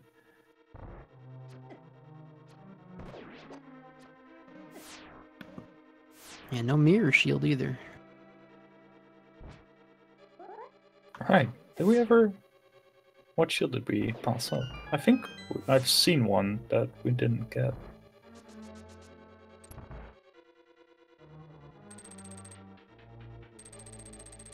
At this point, I can't remember where the Ganon's Tower key was. I'm not going to remember where the shields were either. That makes sense. I don't blame you for that one. So I imagine Taser will stop off in the fairy room just to grab a couple extra fairies. Maybe a refill of some hearts. Might as well If play not, it safe. But we're getting close to the end here. Really can't say enough about how he's really stuck with this, because there were a lot of opportunities to call it quits. And he's just been playing it solidly overall. I mean, the Ice Palace mishap may have happened, but otherwise his execution just... Yeah, like we said, he didn't even really get behind because of bad routing. He made the wrong calls, but I think we both agree he was making them for his decisions were correct. They just didn't work out in this seed. Exactly. I wholeheartedly agree with that one. And there were quite some decision points that could have turned out either way. Absolutely. If he pulls Ice Rat out of Mire, then we are right there. We don't know which way this goes.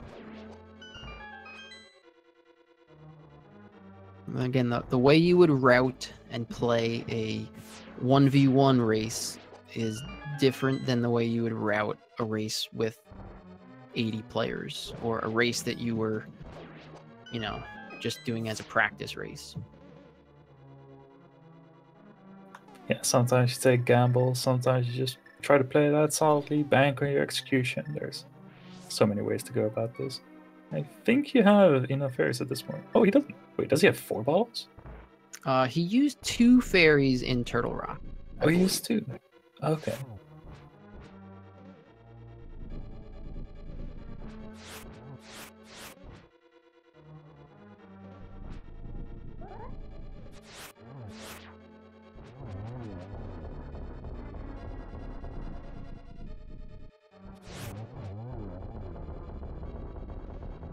Taking down Lanmo 2 in the refight.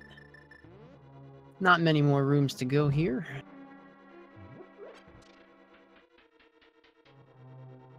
But even the gauntlet just has been solid. I mean, it's not like high-level NMG, but that's not necessarily what you have to expect. No, I think he's shown solid execution in everything except the Ice Palace bomb jump, and that can just be one thing that he hasn't learned yet. That would not be the first thing you learn when you start playing this game. No, definitely not. So it's very understandable that he could be good at some things and not yet good at that. He would not be the first runner to have trouble with that particular bomb jump. I did not want to learn it for the longest time. He's in good company. If that's still the stage of play that he's at, he's in very good company.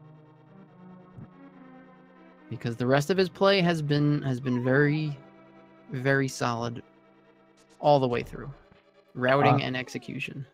Agreed. He'll be picking up another few wins this tournament, I guess. Yeah, and starting off the tournament 1-0, that's, you know, like we've been going over, there are not just a couple good players in this tournament. There are a bunch. So picking up any win is significant.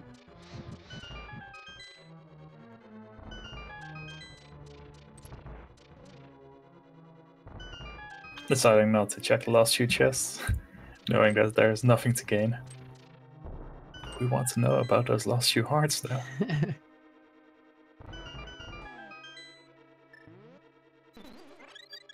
Slaughtering all the anti-fairies and bunny beams. We've seen a lot of anti-fairies meet their demise in this seed.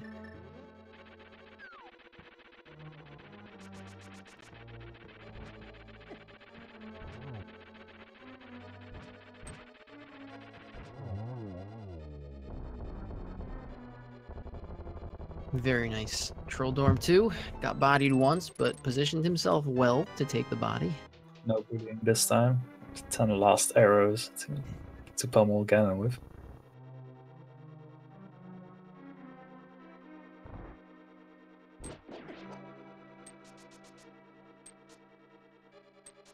Smacking that mini Helmosaur into the spikes.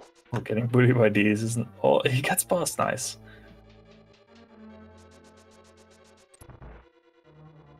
So really, only taking like 6 minutes to get through the gauntlet like that. It was not a bad gauntlet. He's only got 2 boss fights to go.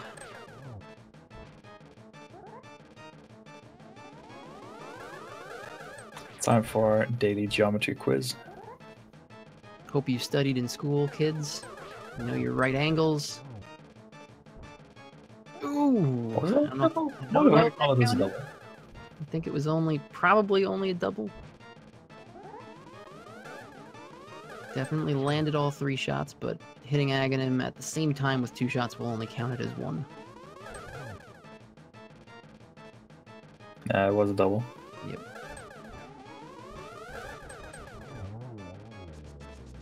Very little blue balls, by the way. I think, like we said, this seed decided it had trolled the runners enough at a certain point. So, very cooperative, Aga 2. On our way Now to it is just Ganon.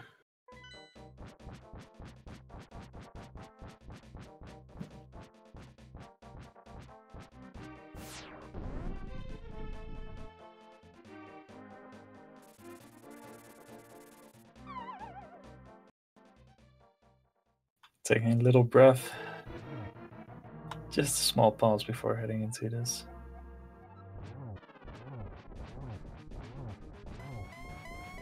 Six hits in the first phase, got him. He's winning a little bit once he starts spotting the circle. Another 6 hits.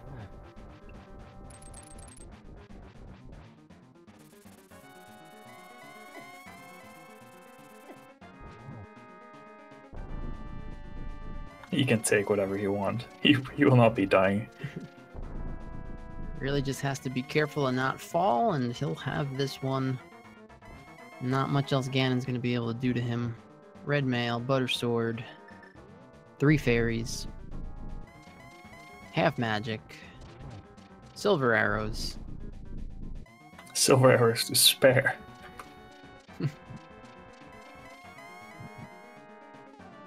Playing it safe, just going for Torch Glitch. Nice. Ganon trolls him a little bit with that late Fire Bat. He's got 1 hit in.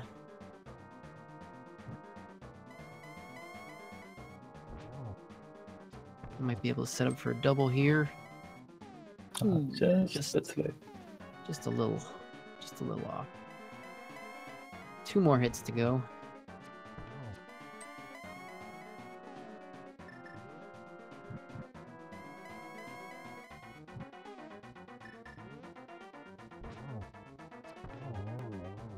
Very nice. And that is it, ladies and gentlemen. Please get some GGs in chat for Taser, finishing off this monster seed. Well done for him sticking it out. What a trooper. Tons of fortitude on display.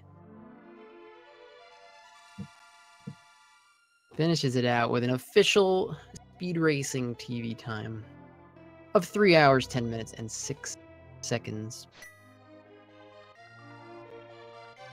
GG. Huge grats to him for sticking it out. Yeah, really, he has known that to stick it out, to correct the problem, the mistake, the left behind item, to search for as long as he did, to finally go back into ice, to stick with it and get through the bomb jump, and then to finish the rest of the seed, which was he still had 25 minutes from that point that he had to spend to finish it. Really just impressive. Yeah, but just solidly finishing it. No complaints there. So one last time, again, if you liked what you saw, follow these runners. Follow them on Twitch. I'm sure this is not the last race either of them will be running. They'll play plenty more tournament races to come, any more casual races. If you liked what you saw, give them a follow. Huge thanks and shout out to our tracker today, Epic Ranger. Huge thanks and shout out to our restreamer, Iceman. Really huge thanks to everybody behind the scenes who made this all happen. Last but not least, thanks to my fantastic co-commentator, Erier. Great commentating with you, man. Yeah, we should do this again sometime. We should. Maybe not quite so late for you next time, but... maybe not. We'll make some better decisions as the tournament goes on. I mean, it was kind of unfortunate that the seed had to end up like this, of course, but it was a blast. I would do it again anytime. Yeah. So like we said, unfortunately, we don't have time to... We need to get set up for the next race. Coming up right here on this same channel in about 18 minutes. And we're going to do some quick behind-the-scenes setup to get that one going. So stick around, go grab some dinner, bring it back to the computer, sit back down, watch the next race. It's coming at you right after this one. I'll leave you with the last word, my friend. Yeah, I don't think there's a whole lot to say. I hope you enjoyed the race, of course, and be sure to tune in for any other race that's happening on the Speed Gaming 1-6 channels or through the ALTTP Randomizer 1-4 channels. There's just a whole load of races that's going to happen over the coming few months, and well, be sure to tune in for more. And I hope to see you guys again. So have a good one, and yeah, see you later.